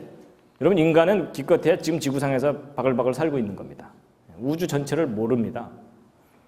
그 다음에 과학자들이 결코 순결하거나 선하지 않습니다. 그리고 과학자들이 정직하거나 공평하지도 않고요. 그렇죠? 예. 이번에 이제 그런 사건 때문에 결국 그렇지 않은 사람도 있구나. 이걸 알게 됐잖아요. 예. 과학자도 그냥 인간입니다. 인간의 수많은 결함을 과학자들도 갖고 있기 때문에 과학자들의 말을 절대적으로 믿으시면 안 됩니다. 그러니까 제가 말하는 것도 믿으시면 안 됩니다. 제가 말하는 것 중에도 어떤 건 믿을 만하고 어떤 건 아닌 것도 있기 때문에 다 믿으시면 안 됩니다. 그러니까 결국 인간은 모르는 영역은 믿어야 되잖아요. 그렇죠? 결국 과학이 뭔지를 정확하게 알고 나면요. 이런 속성들을 알고 나면 과학의 영역보다 더 큰 영역이 믿음의 영역이구나. 이걸 알게 된다는 거죠. 그러니까 저도 뭐 하나님을 믿고 마음이 있다고 믿고 그런데 제가 실험실에서 증명을 해서 믿는 게 아니에요. 그 더 큰 영역이 있다는 것은 믿음으로밖에는 볼 수가 없기 때문에. 자, 그 다음에 이제 이렇게 이제 과학도 정리해놓고 과학의 한계도 알고, 한다면 이제 진화론과 창조론 문제에 대해서 우리가 좀 한 가지 좀 분명하게 좀 하고 넘어가야 될 게 있습니다. 뭐냐? 여러분 보통 사람들이 진화론과 창조론에 대해서요 아주 지독한 편견을 갖고 있습니다. 그 편견을 기독교인들도 갖고 있어요. 그게 뭐냐면 진화는 과학의 영역이고 창조는 종교의 영역이다라고 나눠서 생각하는 겁니다. 그래서 진화는 과학적 진리, 창조는 종교적 진리 이렇게 나눠 생각하는데 여러분 이거 아주 잘못된 생각입니다. 그래서 이제 보통 진화는 객관적인 사실이고 이성적인 판단에 의한 결론이다. 근데 반대로 이제 창조는 주관적인 거예요. 남이야. 믿든 말든 나는 창조 믿는다. 그리고 관념적. 그러니까 이게 창조라는 게 역사적 사실이라기보다는 그냥 관념적으로 창조되었겠거니 이렇게 생각하거나 또 감정적. 저건 뭐겠습니까? 눈 감으면 창조된 것 같고 눈 뜨면 아닌 것 같고 뭐 이런 거 있잖아요. 그렇죠? 예. 근데 여러분 이거 아주 지독한 편견입니다. 여러분 이 진화가 과학적이다 이렇게 자꾸 얘기를 하는데 이런 과학에서는 엄격한 기준이 있습니다. 과학의 엄격한 기준 중에 아주 강한 기준이 뭐냐면 증명의 문제입니다. 여러분 증명이 뭐라 그랬냐면 다시 눈으로 확인할 수 있는 것이 증명이라 그랬죠. 그럼 여러분 한번 따져보세요. 진화 증명할 수 있겠습니까? 없겠습니까? 진화 증명할 수 없습니다. 그러면 진화 증명하려면 엄격하게 증명하려면 어떻게 해야 되죠? 지난 45억 년 동안 이 모든 것들이 변해온 과정을 다시 확인할 수 있어야 돼요. 맞죠? 변하네, 변했네. 뭐 이러면서 볼 수 있어야 되는데 그렇게 할 수 없잖아요. 그러니까 진화는 증명할 수 없어요. 그럼 여러분 증명할 수 없다면 진화가 법칙입니까? 이론입니까? 이론이에요. 그래서 여러분 진화라는 단어 뒤에 항상 한 글자가 더 붙는 게 뭐가 붙어요? 진화론하고 붙는 거. 요거 중요하게 생각해야 됩니다. 진화는 하나의 이론이에요. 그러니까 진화되었다가 맞습니까? 진화되었을 것이다가 맞습니까? 진화되었을 것이다가 맞는 표현입니다. 진화되었다. 이거 틀린 표현입니다. 이해가 되시죠? 예. 그래서 진화되었을 것. 그런데 여러분 무엇일 것이다 라는 표현에는 반드시 뭐가 필요합니까? 믿음이 필요합니다. 그렇죠? 사실을 확인할 수 없기 때문에. 그래서 진화가 법칙이나 사실이 아니라 이론이다라는 걸 말씀드리는 건데 여러분 제가 진화론을 일부러 깎아내리려고 하는 얘기가 아닙니다. 자리매김을 정확하게 해야 된다는 얘기입니다. 자, 그런데 이제 반대로 창조입니다. 자, 질문합니다. 한번 대답해 보세요. 여러분 창조가 역사적 사실입니까? 이론입니까? 가슴에 손을 얹고 다시 한번 대답해 주시기 바랍니다. 여러분 창조가 사실입니까? 이론입니까? 그래도 우기시네요. 여러분 많은 경우 기독교인들이 불공평하다, 독선적이다 이런 얘기를 듣습니다. 근데 이제 이런 거예요. 여러분 공평하고 공평하다는 얘기가 뭐냐면 동일한 기준을 양쪽에 적용해야 공평한 겁니다. 그렇죠? 이 사람은 이 기준, 저 사람은 저 기준 이러면은 공평한 게 아니죠. 여러분 지금 우리가 지금 진화가 역사적 사실이 아니고 이론에 불과하다라는 것을 이야기하기 위해서 증명이라는 엄격한 기준을 적용했잖아요. 그럼 이 똑같은 기준을 이 오른쪽에도 적용해야죠. 그렇죠? 다시 한번 질문합니다. 여러분 창조, 역사적 사실입니까? 이론입니까? 지금 마음에 큰 갈등이 있으실 겁니다. 그렇죠? 주여, 가능하면 이 질문을 피하게 하여 주시옵소서. 근데 여러분, 우리가 좀 객관적으로 공평해야 되는 게 뭐냐면, 여러분, 이쪽이 이론이면 창조도 증명할 수 없어요. 여러분, 창조 증명하려면 어떻게 해야 됩니까? 빛이 있으라. 이러면 막 빛이 있고 없고 막 그래야 돼요. 물론 이제 스위치 옆에 서갖고 있으라, 없으라 이러면은 비슷하게는 되는데 그건 증명이 아니고 흉내내는 거죠.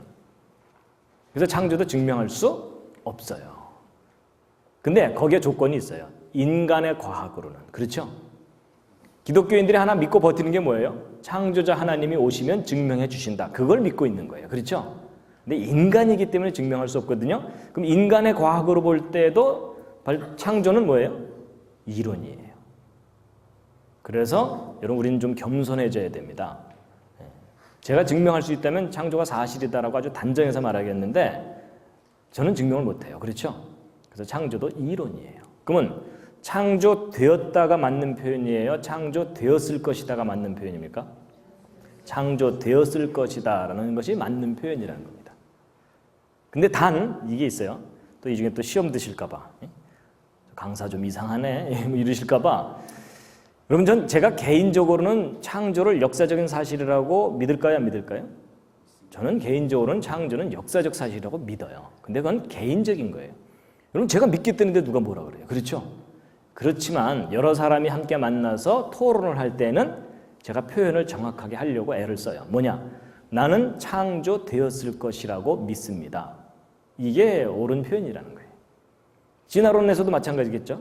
나는 진화되었을 것이라고 믿습니다. 라고 표현하는 것이 정확한 표현이라는 거죠. 근데 그 표현을 정확하게 못하니까 서로 싸우는 거예요. 여러분, 보통 창조지나 논쟁하다 보면은 행복하게 끝나는 일 거의 없죠. 뭐 거의 없는 정도가 아니라 마음이 심히 망가져서 원수처럼 헤어져요. 그게 여러분 왜 그런지 아세요? 표현이 정확하지 못해서 미숙해서 그래요. 되게 어떻게 하다가 끝나요? 창조? 역사적 사실이야, 이 사탄의 아들아. 뭐 이렇게 되는 거예요. 그럼 반대쪽은 또 뭐라 그래요? 진화? 과학적으로 다 증명됐어, 이 광신도야. 이러는 거예요. 여러분, 광신도와 사탄의 아들이 만났는데 어떻게 해결이 되겠어요?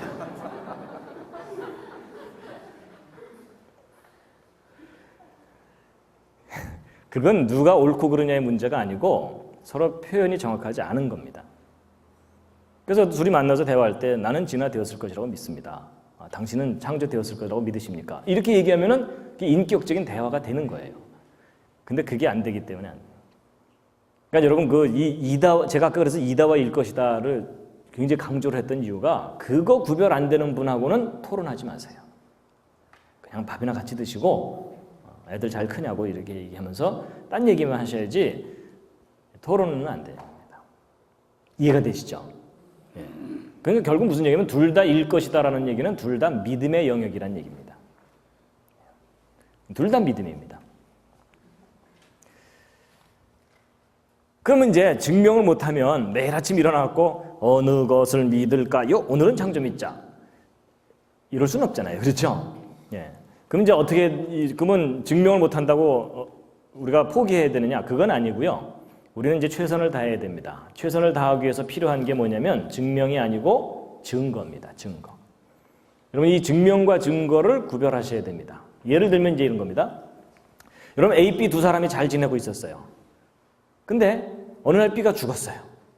누군가에게 살해당한 것 같은데 살해당하는 장면을 아무도 못 봤어요. 목격자가 없어요. 근데 이 빨간 게 뭘까요? 격투 끝에 흘린 피. 그다음에 까만 게 이게 뭘까요? 격투 끝에 뽑힌 머리카락입니다. 근데 죽이는 장면을 못 봤기 때문에 할 수 없이 이제 이 증거들을 갖다가 유전자 조사를 해봤더니 A의 것이라는 게 확인됐어요. 그럼 여러분, 이 A는 용의자로 잡혀오겠죠?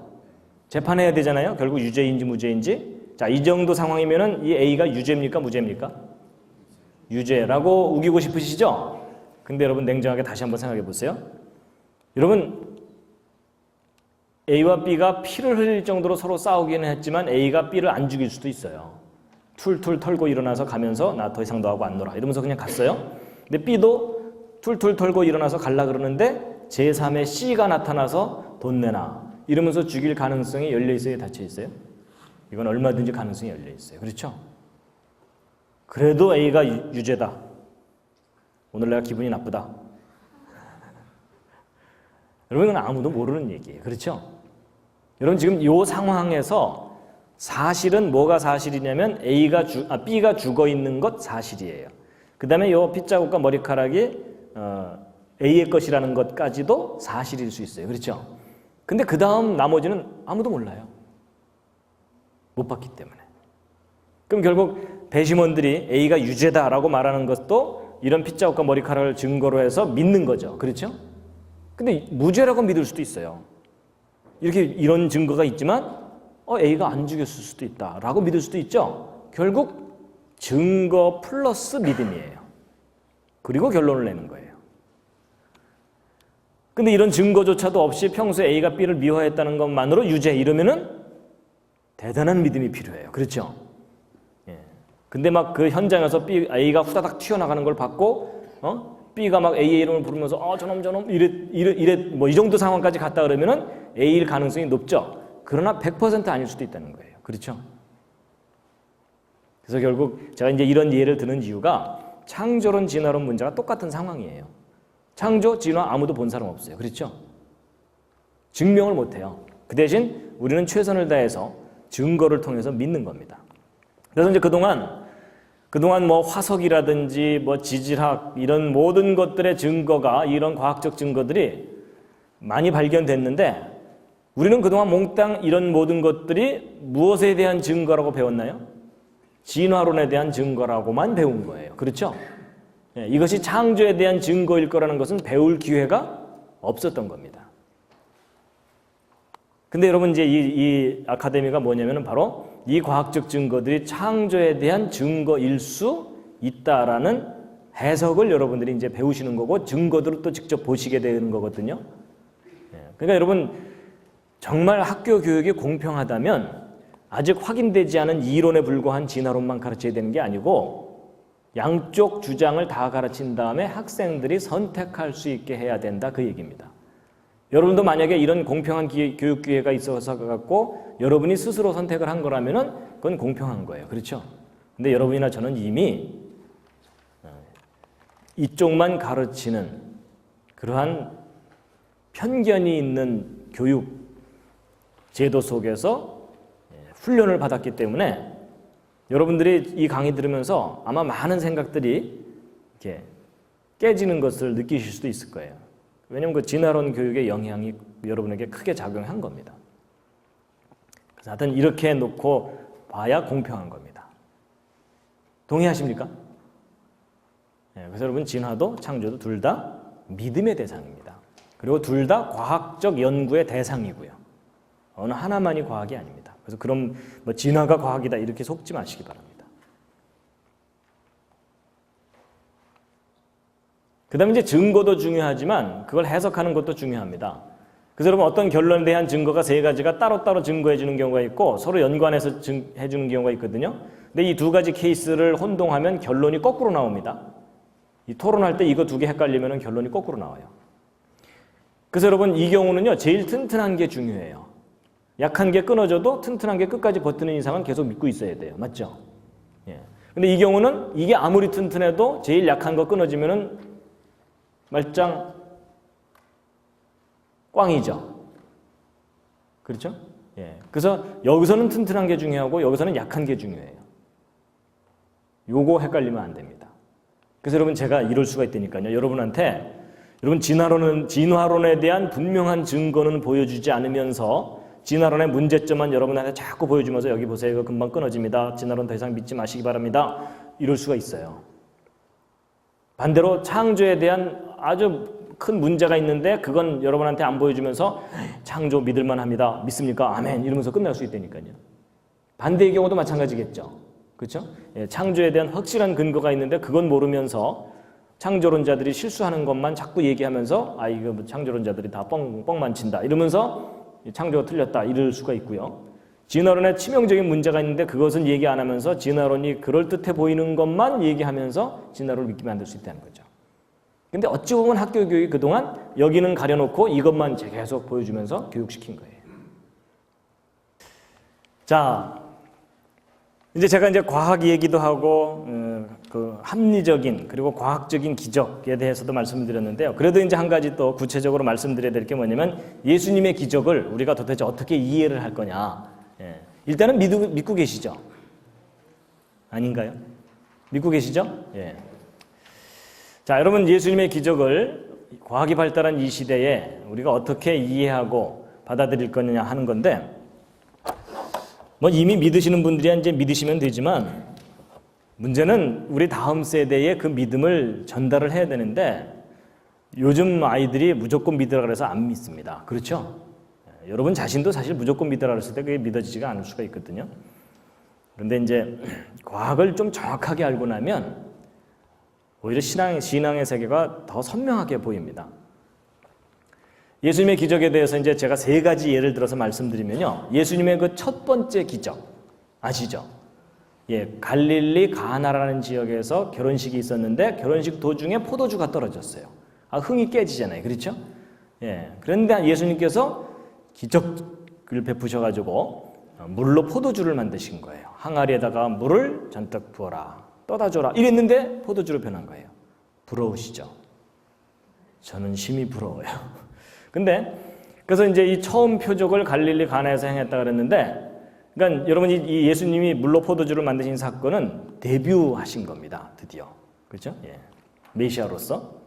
이게 이제 갈릴리 가나의 기념교회라고 합니다. 근데 여러분 물이 포도주로 변했다.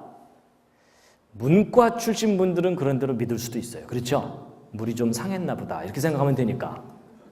그런데 이과는 안 됩니다. 왜냐하면 물이 포도주로 변하려면 어떤 화학 반응이 일어나야 되냐면 H2O가 C2H5OH 알코올로 변해야 돼요. 그렇죠? 여러분 없던 탄소 생겼죠. 수소 숫자 안 맞죠. 엉망이에요. 여러분 학교 선생님이 저게 가능하다고 가르치면 그 선생님 어떻게 해야 돼요? 딴 데로 가시라 그래야 돼요. 그렇죠? 예, 아니 뭐 답이 여러 가지가 있을 수도 있어. 이러면서 가르치면 어떻게 해요? 그렇죠? 예. 근데 여러분 이건 무슨 법칙이 어긋납니까? 이게 화학 반응의 법칙에 어긋나요. 이론이 아니라 법칙에. 그런데도 여러분 저거 믿으세요? 근데 여러분 저런 거 믿으면 정상 취급받습니까? 비정상 취급받습니까? 비정상 취급받죠? 근데 여러분 지금 믿고 계시죠? 그러니까 여러분이 지금 정상입니까? 비정상입니까? 그런데 제가 이 예수님의 첫 번째 기적 때문에 잠깐 고민한 적이 있었어요. 무슨 고민을 했냐면 왜 예수님께서 이 땅에 오셔서 제일 첫 번째 하신 사업이 양조 사업일까?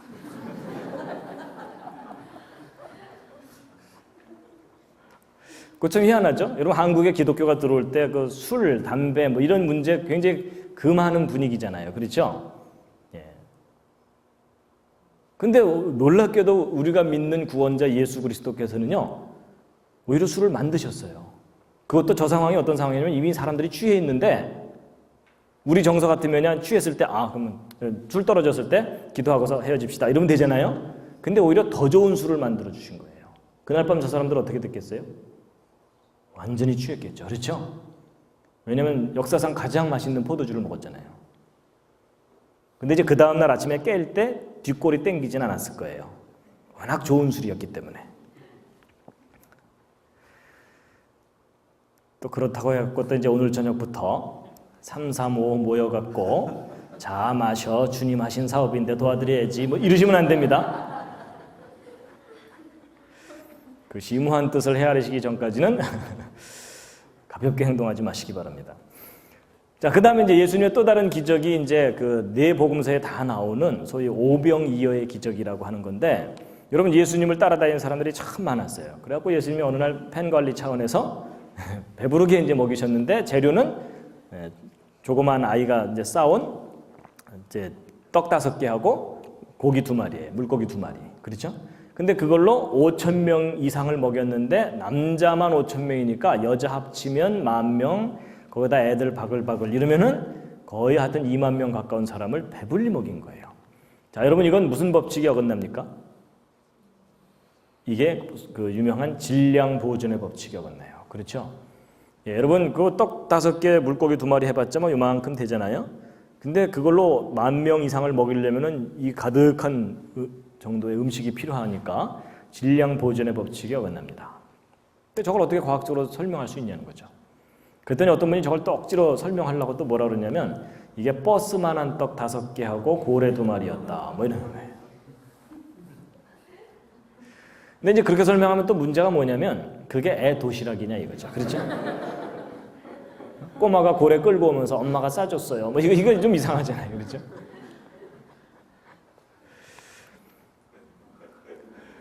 그 다음에 이제 예수님의 또 다른 기적이 뭐냐면 무리를 걸어가신 거예요.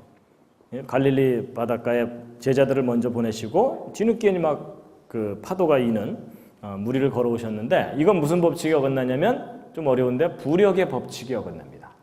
그죠? 물보다 무거우면 가라앉아야 되고 물보다 가벼워야 뜨는 건데 예수님 무리를 그냥 걸어오셨다고 돼 있으니까요. 그렇죠? 예. 그랬더니 또 이제 어떤 분이 저걸 또 억지로 설명하려고 또 뭐라 그러겠어요? 저게 오른발 빠지기 전에 왼발 뭐 이러면 된다고. 근데 이제 보세요. 여러분 예수님이 행하신 기적이 모두 다 과학의 법칙에 위배돼요. 이론이 아니라 법칙. 여러분 제가 아까 법칙과 이론의 차이를 분명하게 말씀드렸죠. 법칙은 예외가 없고 항상 똑같은 결과가 관찰되기 때문에 절대로 어길 수 없는 게 법칙이에요. 제가 그렇게 말을 해놓고 나서 저 법칙하고 안 맞는 예수님의 기적을 어떻게 이해할 수 있냐는 거죠. 근데 여러분은 저거 믿으세요? 근데 여러분은 믿으실지 모르지만 저는 그래도 과학으로 뭐 공부했던 사람인데 제가 과학자의 양심을 저버리지 않고 저 예수님의 기적을 믿을 수 있는 방법을 좀 가르쳐 주시겠습니까?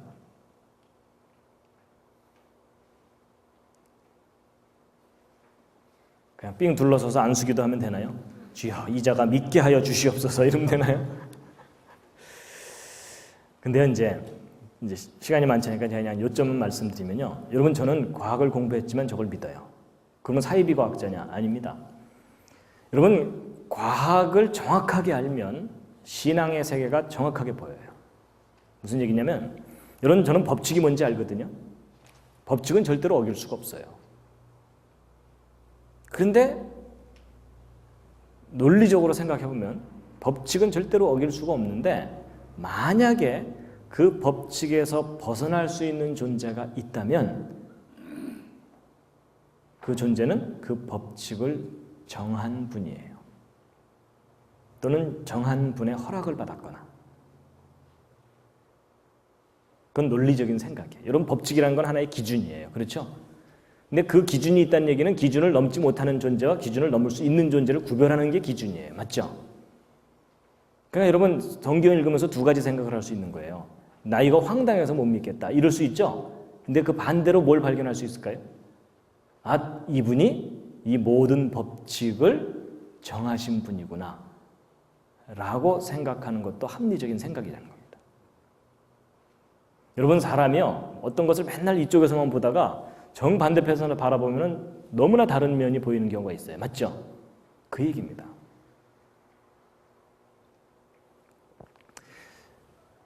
제가 거꾸로 생각해 봤어요.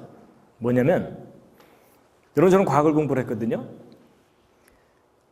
만약에 예수님께서 저렇게 과학의 법칙에서 벗어나는 기적을 베풀지 않고 그냥 착하게 살아라, 때리지 말아라 이러면서 그런 얘기만 하고 가셨다. 그럼 저는 예수를 믿을 이유가 없어요. 왜냐하면 저도 제가 만약에 지리산에서 10년, 계룡산에서 10년 그 다음에 이렇게 산맥에 와서 한 20년 면벽수도 하고 나오면 세상 사람들을 현혹시킬 만한 그럴듯한 말을 얼마든지 지어낼 수 있어요. 그렇죠? 산은 산이고 밥은 밥이로다 뭐 이런 거 있잖아요.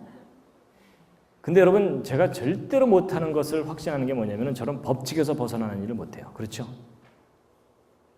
그럼 만약에 예수님께서 착하게 살아라, 때리지 말아라 이런 얘기만 하고 가셨다면 제가 예수를 믿어야 될 이유가 없다니까요. 나하고 똑같은 사람이잖아요. 그렇죠? 그런데 이 법칙에 벗어나는 일을 하셨다는 얘기는 둘 중에 하나예요. 성경이 거짓이든지. 근데 만약에 성경의 기록이 이게 진리라면, 진실이라면 가능성이 뭘까요? 아, 이분이 이 모든 법칙을 정하신 분이구나.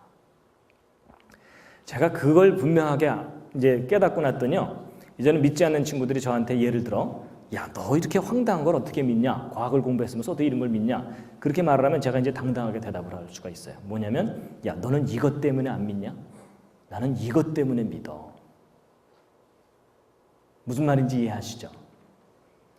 그러니까 여러분 성경의 기록이 변하는 게 아닌데 이 성경의 기록을 보는 사람의 관점이 다른 겁니다. 어떤 사람들한테는 이게 믿지 못할 황당한 이야기예요. 그렇죠? 그런데 이걸 또 다른 면을 바라보면은 믿을 수밖에 없는 근거예요. 아, 이분이야말로 나를 구원해 주실 수가 있겠구나. 여러분 생각해 보세요. 예수님이 무리를 걷다가 빠지시면서 베드로한테 살려줘. 다음부터 이런 일 안 할게. 뭐 이러면 어떻게 돼요?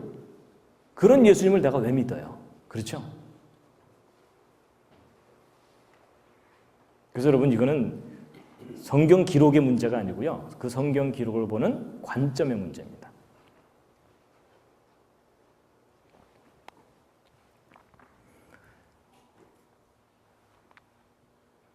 그래서 여러분 성경에 나오는 기적은 단순히 기적이라고 표현되어 있지 않습니다. 미러클이라고 되어 있지 않고요.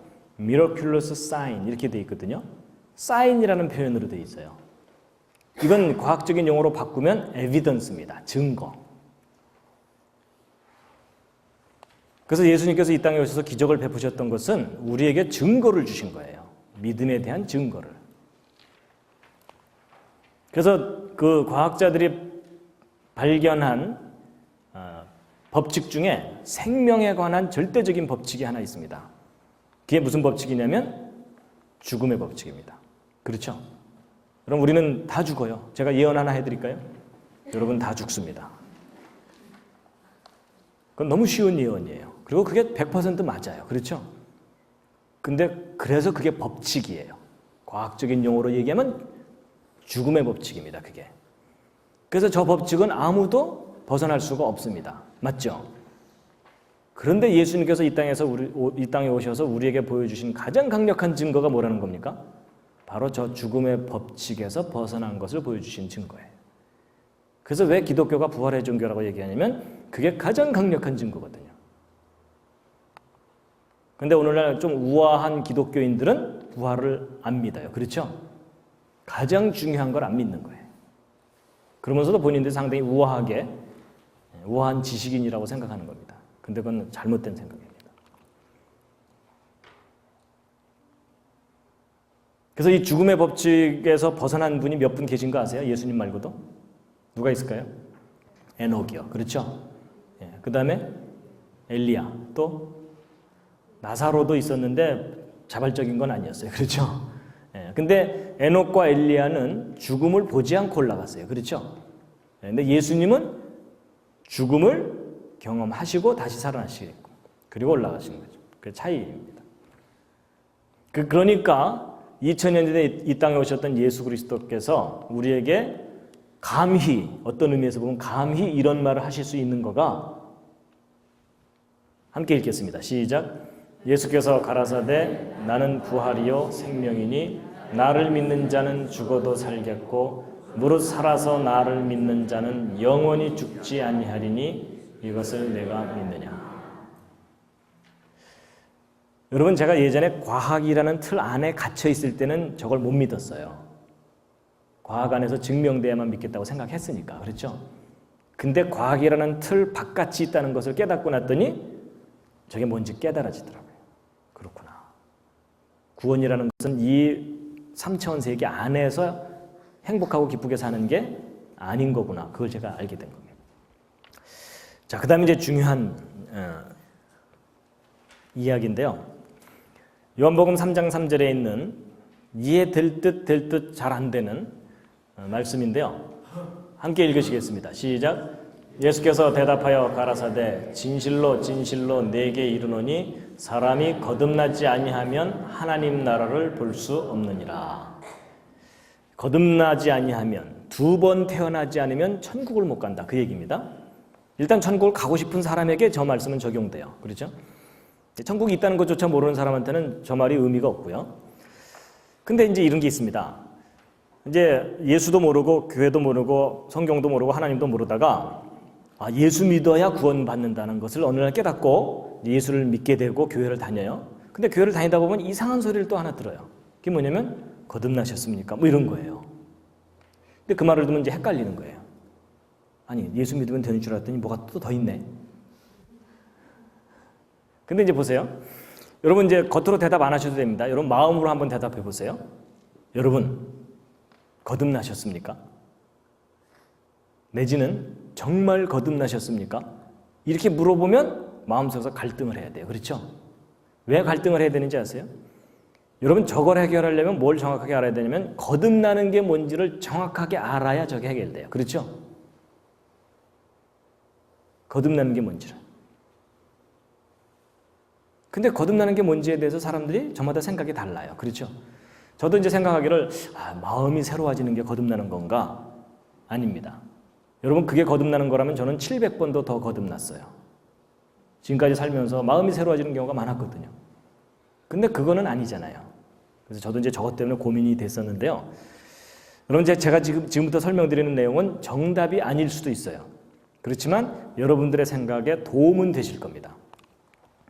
자, 이제 거듭남의 비밀, 제가 나름대로 과학의 원리와 성경의 원리를 이렇게 비교하면서 생각하다가 이게 거듭나는 거겠구나라고 이제 깨달은 것인데요. 여러분 요한복음 3장에 이제 그 배경이 있는데요. 자, 1절만 읽겠습니다. 시작. 바리새인 중에 니고데모라 하는 사람이 있으니 유대인의 관원이라. 여러분 니고데모라는 사람은 바리새인이라는 얘기는 그때 당시 유대인들 중에 종교적으로 잘 훈련받은 사람들이에요. 그러니까 종교적으로는 거의 이제 달인이다 할 정도로. 그 다음에 유대인의 관원이라는 얘기는 그때 당시 로마 지배에 있었는데 관원으로 출세했다는 얘기는 세상적으로도 출세한 거예요. 그러니까 종교적으로나 세상적으로 보면 엘리트예요. 리더죠, 리더. 그렇게 갖추어진 사람이 밤에 예수님께 와갖고 선생님 참 훌륭한 일을 많이 하셨습니다 라고 이제 막 칭찬을 한 거예요. 근데 예수님께서 거기에 대해서는 대꾸도 안 하시고 아주 본질적인 얘기를 그냥 바로 하시는 거예요. 그러면서 요점을 이제 말씀하신 게 바로 이제 이건데 3절, 4절 함께 한번 다시 읽으시겠습니다. 시작. 예수께서 대답하여 가라사대 진실로 진실로 네게 이르노니 사람이 거듭나지 아니하면 하나님 나라를 볼 수 없느니라.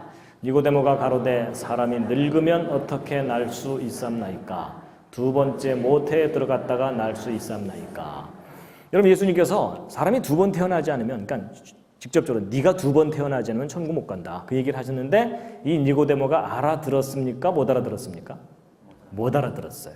그래서 뭐라고 대답했냐면 그럼 제가 어머니 뱃속을 다시 들어갔다 나와야 되나요? 이런 거예요. 그랬더니 예수님께서 그거야 그러셨나요? 아니에요. 그게 아니라 그러시면서 뭔가를 막 설명을 하시는데 이게 또 알쏭달쏭이에요. 여러분 그 다음 말씀 예수님의 말씀 이게 이해가 되는지 한번 읽어보세요. 자 시작. 예수께서 대답하시되 진실로 진실로 네게 이르노니 사람이 물과 성령으로 나지 아니하면 하나님 나라에 들어갈 수 없느니라. 육으로 난 것은 육이요 성령으로 난 것은 영이니 내가 네게 거듭나야 하겠다 하는 말을 기이 여기지 말라. 바람이 임의로 불매 내가 그 소리를 들어도 어디서 오며 어디로 가는지 알지 못하나니 성령으로 난 사람은 다 이러하니라. 자 보세요. 여러분 이거 딱 읽으면서 그게 그 얘기네. 딱 선명하게 깨달아지시는 분. 이거 없습니다. 그렇죠? 뭐 복잡해요. 뭐 물로 난 건 뭐고 성령으로 난 건 뭐고 이게 두 개 같은 거야 다른 거야 이것에 대해서도 서로 해석이 다르고요. 그 다음에 뭐 육으로 난 건 육이고 성령으로 난 것은 영이라고 하는데 성령이 뭔지도 잘 모르겠고 그 다음에 내가 거듭나야 하겠다는 말을 이상하게 여기지 말라 그랬는데 이상하게 말씀해 놓으시고 나서 이상하게 여기지 말라 그래요. 그렇죠? 그리고 막 바람이 임의로 불매 어디서 오면 어디로 갔는지 알지 못하는 것처럼 뭐 알지 못할 거다 이런 얘기를 하시는데 결국 알듯 모르듯한 얘기를 하시고서 알아들으라고 하시는 거예요. 자, 그 다음 그래서 이제 니고데모가 9절 10절 읽으시겠습니다. 시작. 니고데모가 대답하여 가로되 어찌 이러한 일이 있을 수 있나이까? 예수께서 가라사대 너는 이스라엘의 선생으로서 이러한 일을 알지 못하느냐. 여러분 니고데모가 또 알아들었어요? 못 알아들었어요? 못 알아들었죠? 여러분 안심하시기 바랍니다. 여러분 니고데모 같이 뛰어난 사람이 못 알아들었다. 그렇다면 여러분과 제가 못 알아듣는 게 정상입니까? 비정상입니까? 지극히 정상입니다. 이제 마음이 좀 놓이시죠? 예, 여러분 너무 스트레스 받지 마시기 바랍니다. 근데 이제 그 다음 예수님의 대답이 이제 문제입니다. 너 이스라엘의 선생인데 그것도 모르냐 이러셨죠? 그럼 적어도 남을 가르치는 선생이라면 알아야 된다는 거예요? 못 알아야 되는 거예요? 알긴 알아야 된다는 거예요. 그렇죠? 그러니까 이게 쉬운 문제가 아니에요. 이제 저도 이제 고민을 했었는데요. 제가 아까 이제 마음 잠깐 얘기했는데 영혼은 말씀 안 드렸죠? 자, 영혼과 거듭남에 대해서 이제 우리가 이 숙제를 풀어야 됩니다. 시편 19편 7절에 아주 중요한 말씀이 있는데 함께 읽으시겠습니다. 시작. 여호와의 율법은 완전하여 영혼을 소성케 하고. 여러분 이 소성케 한다는 말은 좀 어려운 말인데 쉬운 말로 얘기하면 되살아나게 한다는 겁니다. 기절했다 깨나든지 죽었다 살아나든지. 근데 뭐가 되살아나는가 하면 영혼이 되살아나는 거예요. 근데 그 영혼을 되살아나게 하는 것이 뭐라고 써 있죠, 여기? 율법이라고 돼 있죠? 그럼 여러분 이거 중요한 겁니다. 인간의 영혼은 율법과 아주 강하게 관계가 있어요. 그렇죠? 그 율법이 영혼을 되살아나게 한다니까. 근데 그 율법이 완전하기 때문에 그렇다는 겁니다. 자, 이게 무슨 뜻이냐 하는 건데요. 영혼보다는 조금 쉬운 마음을 갖고 우리가 좀 먼저 풀어보겠습니다. 자, 다시 한번 옆에 있는 분 마음 보여요, 안 보여요?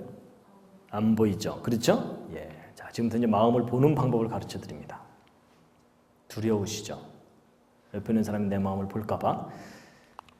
자, 여러분 첫 번째 원리가 차원입니다. 무슨 얘기냐? 여러분 길이를 재려면 자로 재고 무게를 재려면 저울로 재죠. 그렇죠? 예, 그래서 키 170cm, 몸무게 60kg 맞는 표현이죠? 근데 예를 들어 키 60kg, 몸무게 170cm 잘 돌봐줘야 됩니다. 그렇죠?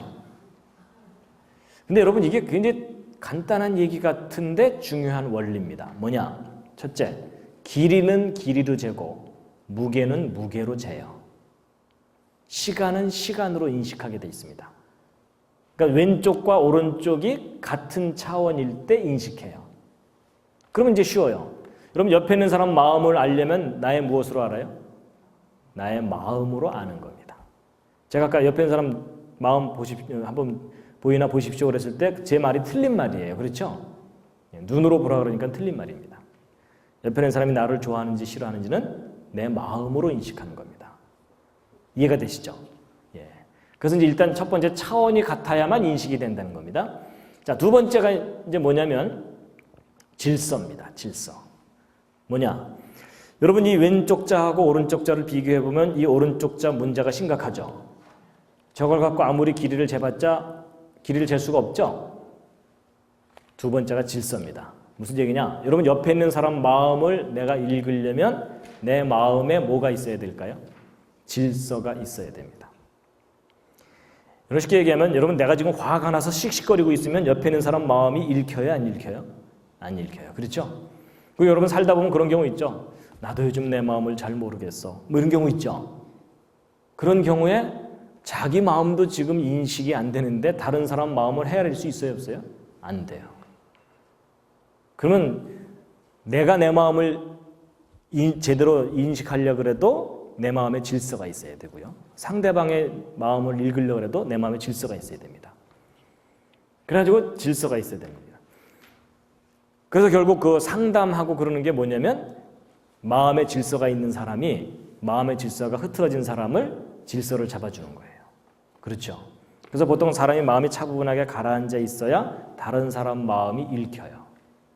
늘 흥분돼서 돌아다니는 사람은 다른 사람 마음을 읽지를 못합니다. 굉장히 쉽죠? 자, 세 번째. 여러분 질서라고 다 질서가 아니고 표준 질서입니다. 이게 중요합니다. 여러분 위에 있는 자나 아래에 있는 자나 둘 다 질서를 갖고 있는데 위에 있는 자가 표준자면은 밑에 있는 자는 짝퉁이죠. 그렇죠? 이 밑에 있는 자를 갖고 아무리 돌아다녀 봤자 의미가 없죠. 제가 예를 들어 요 앞에 앉은 학생 얼굴 크기를 잰다고 할 때 여러분 여기 눈금이 없으니까 못 잴 거 아니에요? 그래서 제가 여기다 이제 나름대로 자를 만들기 위해서 질서를 정확하게 세 등분을 딱 해갖고 질서를 만들었어요. 근데 이제 문제는 뭐냐면 제가 여기다가 1m, 2m, 3m 이렇게 해놓고 이 앞에 앉은 학생 얼굴 크기를 재봤더니 3m가 넘어. 틀린 거 아시겠죠? 그냥 질서라고 다 질서가 아니라 표준 질서가 있다는 거예요. 그럼 여러분 제가 이 앞에 앉은 학생 얼굴 크기를 제대로 지려면은 이걸 어떻게 해야 되냐면 제가 눈금을 매겨야 되는 게 아니에요. 어떻게 해야 돼요? 국제 표준자 있죠. 국제 표준자에다 갖다가 딱 붙여놓고 나서 그 눈금을 그대로 내려받으면 이건 그때부터 국제 표준자가 돼요. 맞죠? 그 다음부터 이제 그걸 가지고서 사람의 얼굴 크기든지 뭐든지 재면은 그게 이제 정확하게 모든 것을 인식하는 거예요. 이해가 되시죠? 그래서 이제 표준자라는 것은 절대적이고 완전하다는 뜻이거든요. 그럼 이제 영혼도 마찬가지입니다. 여러분 옆에 있는 사람의 영혼을 인식하려면 첫 번째가 차원이 같아야 된다 그랬죠? 그럼 옆에 있는 사람 영혼을 알려면 나의 무엇으로 알아요? 나의 영혼으로 아는 겁니다. 그럼 두 번째는 내 영혼에 뭐가 있어야 되죠? 질서가 있어야 되는데 이 질서가 허물어진 사람들이 많기 때문에 자기 자신에게 영혼이 있는지를 모르는 겁니다.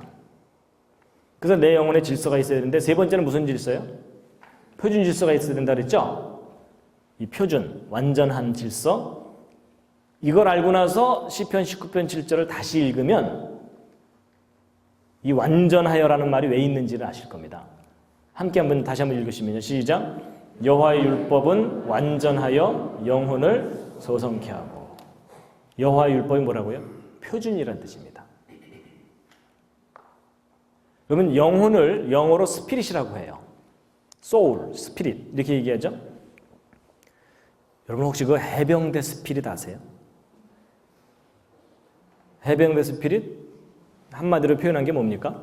한 번 해병은 영원한 해병. 그렇죠? 여러분 그게 무슨 얘기냐면 어떤 사람이 해병대에 들어가서 거기서 막 훈련받고 교육을 받았는데 그게 너무나 마음에 들어. 그래서 평생 거기서 훈련받고 교육받은 그 철학을 갖고 평생을 살면 그 사람은 무슨 스피릿을 갖고 살게 될까요? 해병대 스피릿을 갖고 사는 겁니다. 예를 들어 어떤 사람이 불교 교육을 받았어요. 그럼 마음에 들어요. 그래서 평생 그 정신을 갖고 살아요. 그럼 그 사람은 무슨 스피릿을 갖고 살게 될까요? 불교적인 스피릿을 갖고 살게 됩니다.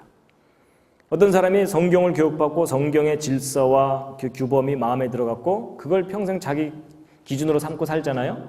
그럼 그 사람은 무슨 스피릿을 갖고 살게 되는 걸까요? 성경적인 스피릿을 갖고 사는데 그것을 보통 이 성경을 우리가 거룩한 기록이라고 하기 때문에 거룩한 스피릿, 홀리 스피릿을 갖고 살게 된다는 겁니다. 이해가 되시나요? 자, 그럼 이제 퀴즈입니다. 여러분 불교 교육을 받은 사람과 성경 교육을 받은 사람이 둘이 만나서 대화를 하면 스피릿이 통하나요? 안 통하나요? 그러니까 단답형으로 대답하시면 안 됩니다. 어떤 건 통하고 어떤 건 안 통해요. 그렇죠? 착하게 살자 통해요. 그렇죠? 근데 뭐가 안 통할까요? 구원에 관한 가장 중요한 문제가 안 통해요. 그렇죠? 그래서 그걸 뭐라고 얘기를 해요? 우리가 스피릿이 다르다고 얘기해요.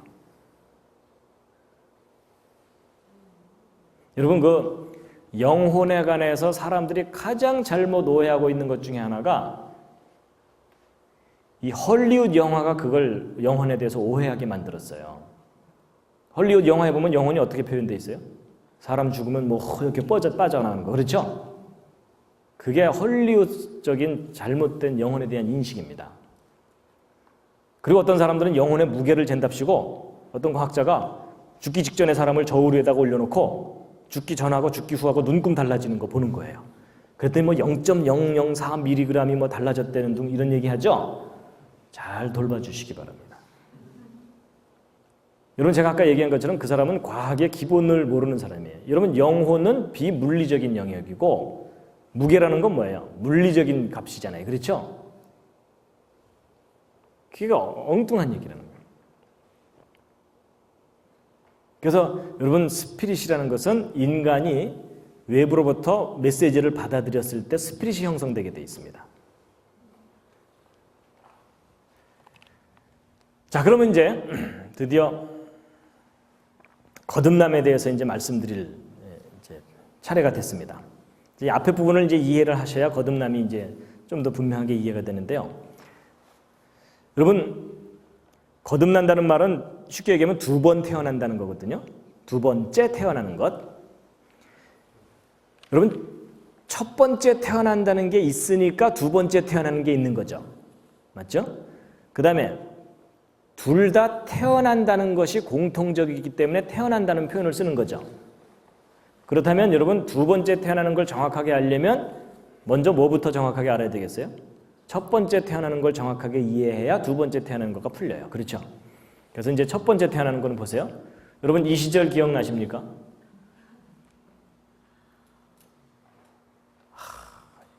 이건 환상적인, 그렇죠? 이건 정말 마술과 같은, 뭐 마술이라고 표현하면 안 되죠. 이건 너무나 놀라운 기적이 일어나는 장면인데요. 여러분 아버지의 정자와 어머니의 난자가 결합이 돼서 사람이 태어나게 돼 있는데 이런 과정을 누가 설계하셨죠? 창조자 하나님이 설계하셨어요. 이제 첫째 날 강의한 대로요. 그래서 여러분 이런 과정을 통해서 태어나는 것이 바로 첫 번째 태어나는 건데 여러분과 제가 다 겪은 일이에요. 맞죠? 이미 여러분과 저한테는 이미 과거가 된 사건입니다. 그래서 이렇게 태어나게 되는 것이 첫 번째 태어나는 건데 자, 다시 한번 이제 구체적인 원리를 설명드리면 여러분 이 정자는 이 부분에 이 머리 부분에 유전 정보가 들어 있습니다. 그리고 여기에 에너지가 있고 꼬리가 있어요. 그래서 이 에너지를 사용해 가지고 이 꼬리로 헤엄을 쳐서 여기 있는 유전 정보를 난자에게 전달하는 것이 이 정자의 최고의 임무예요. 그렇죠? 근데 이제 이 난자는 그 자체로 완벽한 생명체라고 볼 수 있어요. 그래서 이 난자는 그 자체로 한평생을 살아요. 그래서 난자는 만들어져서 배란이 돼서 끝날 때까지 한평생을 살게 되는데 근데 이 난자가 한 사이클을 사는 동안 어떤 특별한 사건이 일어나지 않으면 이 난자는 그대로 끝나요. 근데 이 난자가 한평생을 살다가 어떤 특별한 사건이 하나 일어나면 그게 뭐냐면 정자 하나가 이 속으로 유전 정보를 가지고 들어오면 변해요. 전혀 다른 모습으로 변해요. 물론 이 상태로 변하는 건 아니에요. 이건 이제 꽤 시간 지난 후의 모습이고요. 근데 보세요. 여러분 이 난자 자체하고 이렇게 태어난 사람과는요. 완전히 차원이 달라요. 그렇죠? 이건 기적이라고 할 정도로 전혀 다른 모습이에요.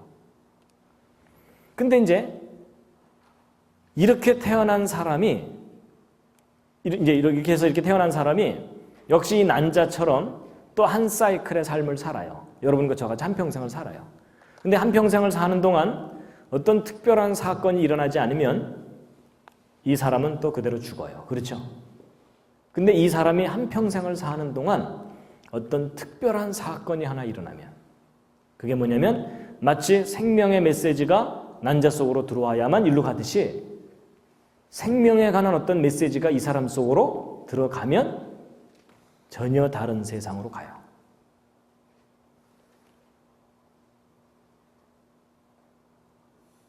뭔가 좀 닮지 않았습니까? 그렇죠? 여러분 이 난자가 그 자체로 일로 갈 수 있어요? 없어요? 스스로는 절대 못 가요. 그렇죠? 외부에서 뭔가 생명에 관한 정보가 들어가야만 가요. 근데 사람도 마찬가지입니다. 여러분 사람이 태어났다고 다 천국 가나요? 그게 아니라고 성경이 얘기하고 있어요. 그렇죠? 나로 말미암지 않고는 아버지께로 올 자가 없다 이렇게 돼 있죠? 그렇다는 얘기는 외부로부터 뭔가가 들어와야 된다는 얘기죠? 외부적인 어떤 것에 의해서 영향을 받아야만 간다는 거예요.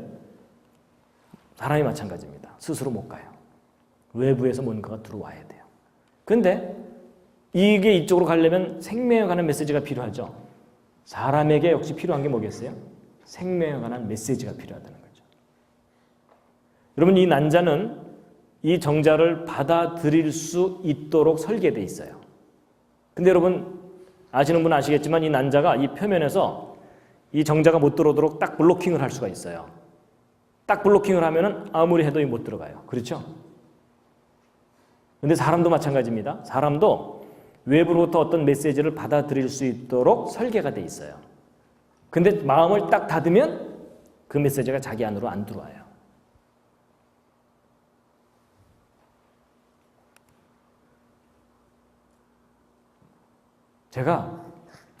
저는 이제 첫 번째 태어나는 것에 대해서 일단 상식으로 알고 있잖아요.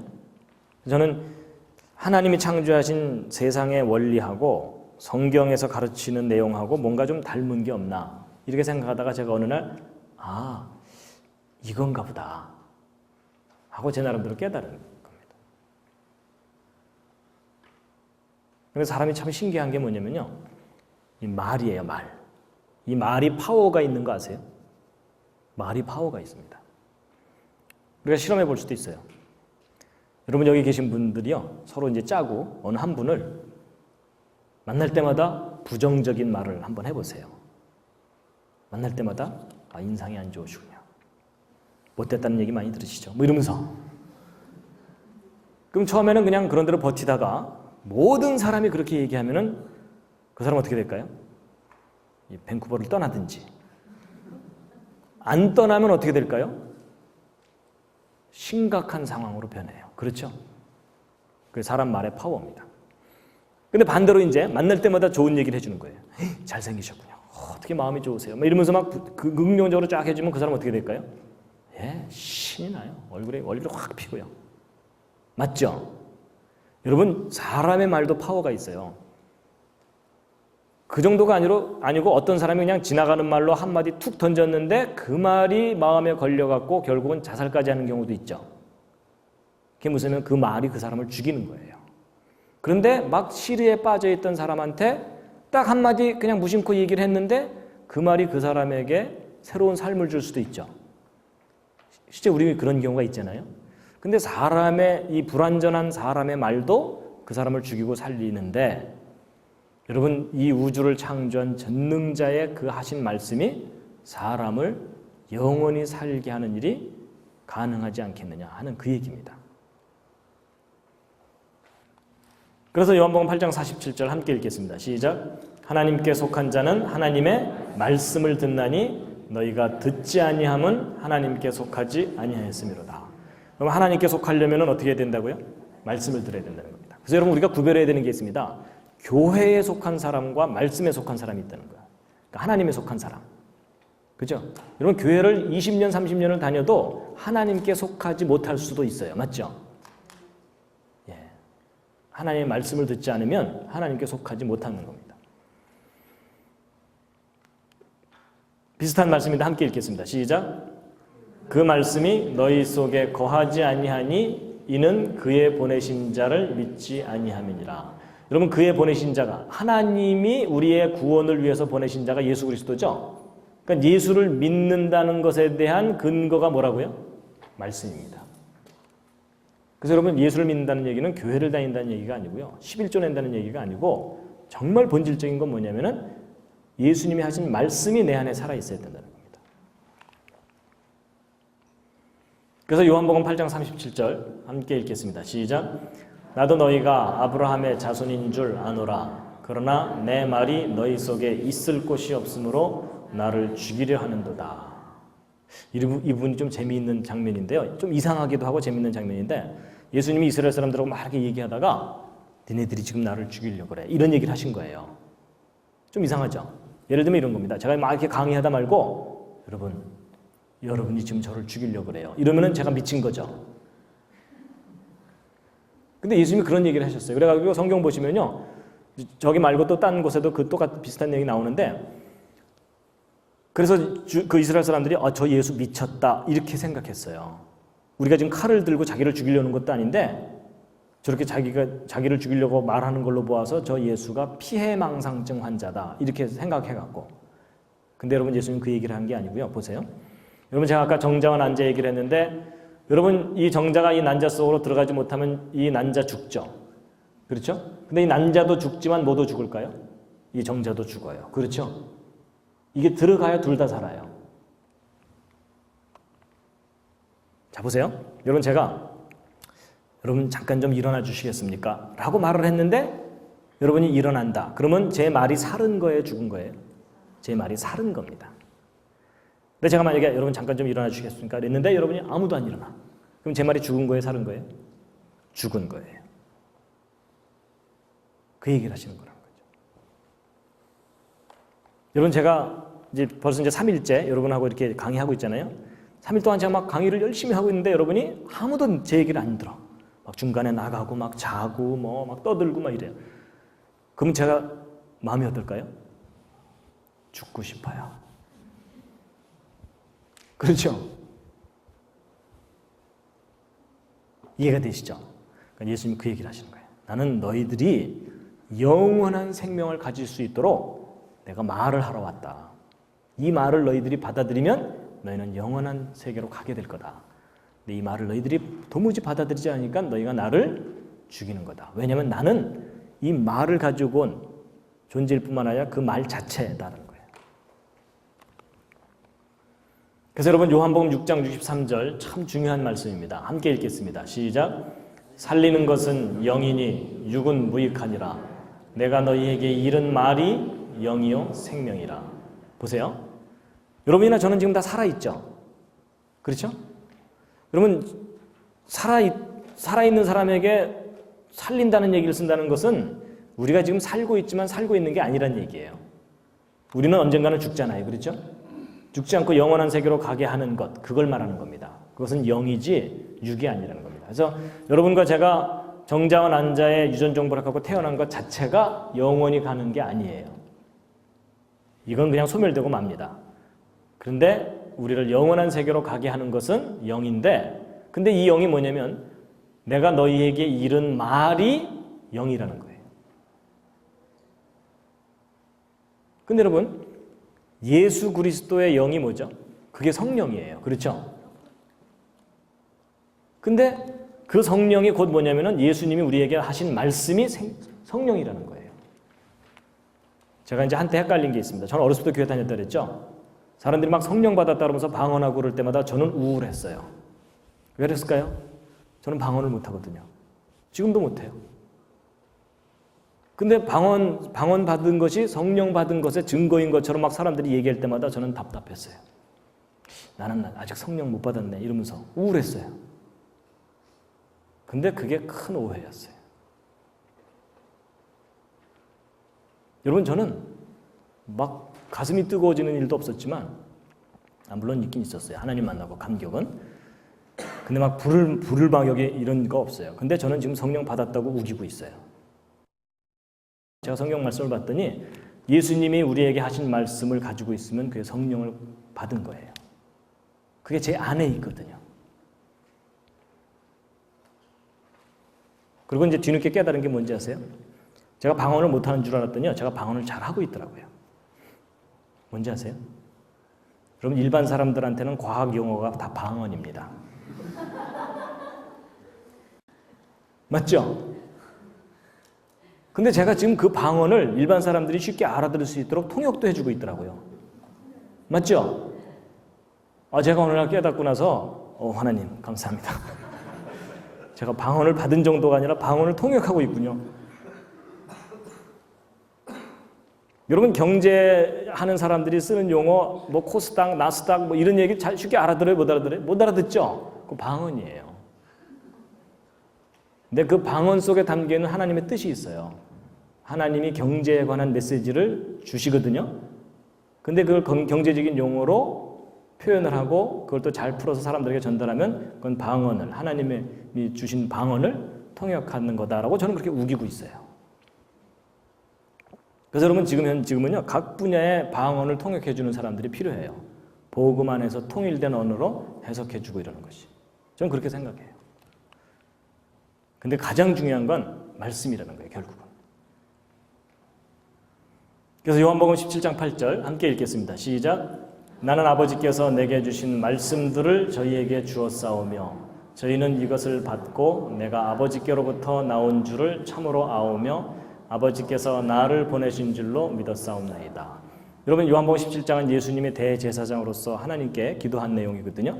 그랬을 때에 예수님의 임무가 여기 나와 있는데 뭐라고요? 아버지께서 내게 주신 말씀을 누구에게? 사람들에게 주는 거예요. 그렇죠?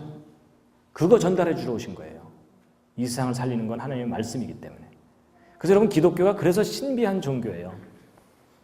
형태를 만들어서 섬기지 말라고 하셨잖아요. 하나님께서. 그렇죠? 그러면서 하나님께서 제일 강조한 게 뭐예요? 말씀이에요. 그래서 그 눈에 보이지 않는 말씀을 받아들이면 그 사람이 사는 거예요.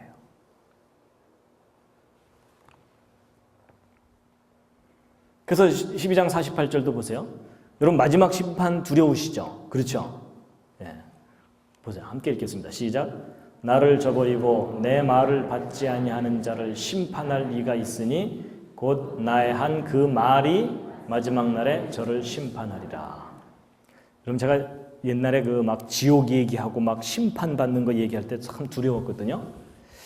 이걸 해결을 해야 되는데 어떻게 해결해야 되나 그랬는데 제가 드디어 깨달았어요. 아, 이게 해결되는구나. 그게 뭐냐면 예수님이 하신 말씀을 갖고 버티면 돼요. 요즘 막 설명하기가 쉬워졌어요.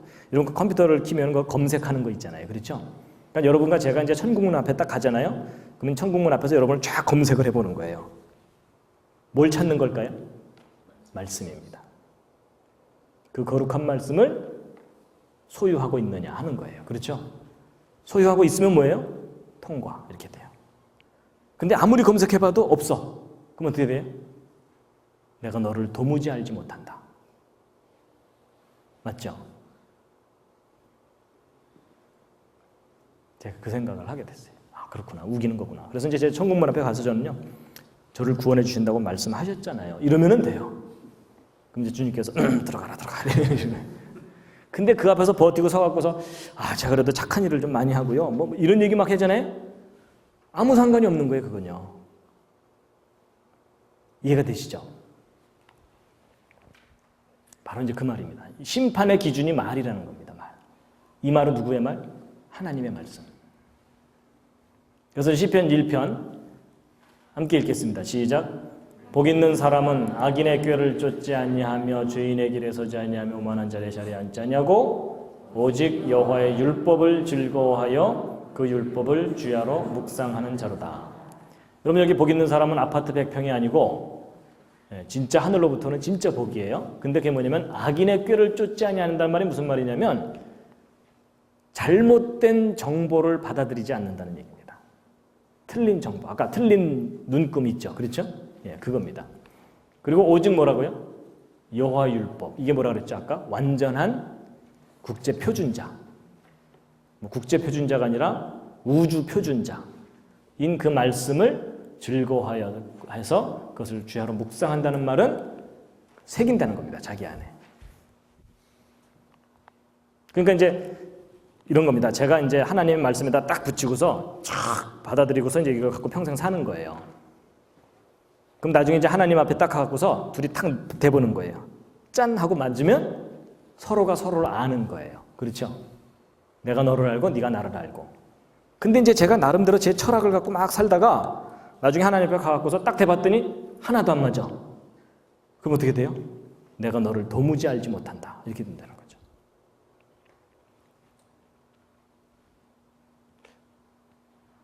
그래서 저는 이제 천국에 열쇠가 있다. 저 그렇게 생각합니다. 그 천국의 열쇠는 뭐냐? 하나님의 말씀이다. 그래서 함께 읽으시겠습니다. 시작.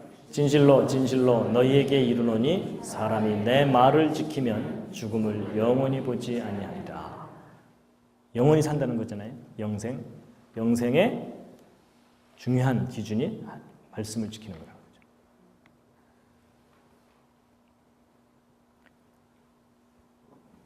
그래서 이제 요한복음 3장 3절 다시 한번 읽으시면은 이 거듭남이 무엇인지에 대해서 좀 새롭게 이제 생각이 되실 겁니다. 함께 읽으시겠습니다. 시작. 예수께서 대답하여 가라사대 진실로 진실로 내게 이르노니 사람이 거듭나지 아니하면 하나님 나라를 볼 수 없느니라. 그래서 여러분 인간이 태어나서 죽을 때까지 가장 확실한 가치 있는 게 뭐냐면 하나님의 말씀을 만나고 그거를 딱 붙잡는 겁니다. 거듭나지 아니하면 그럴 때마다 하나님의 말씀 이걸 떠올리셔야 됩니다.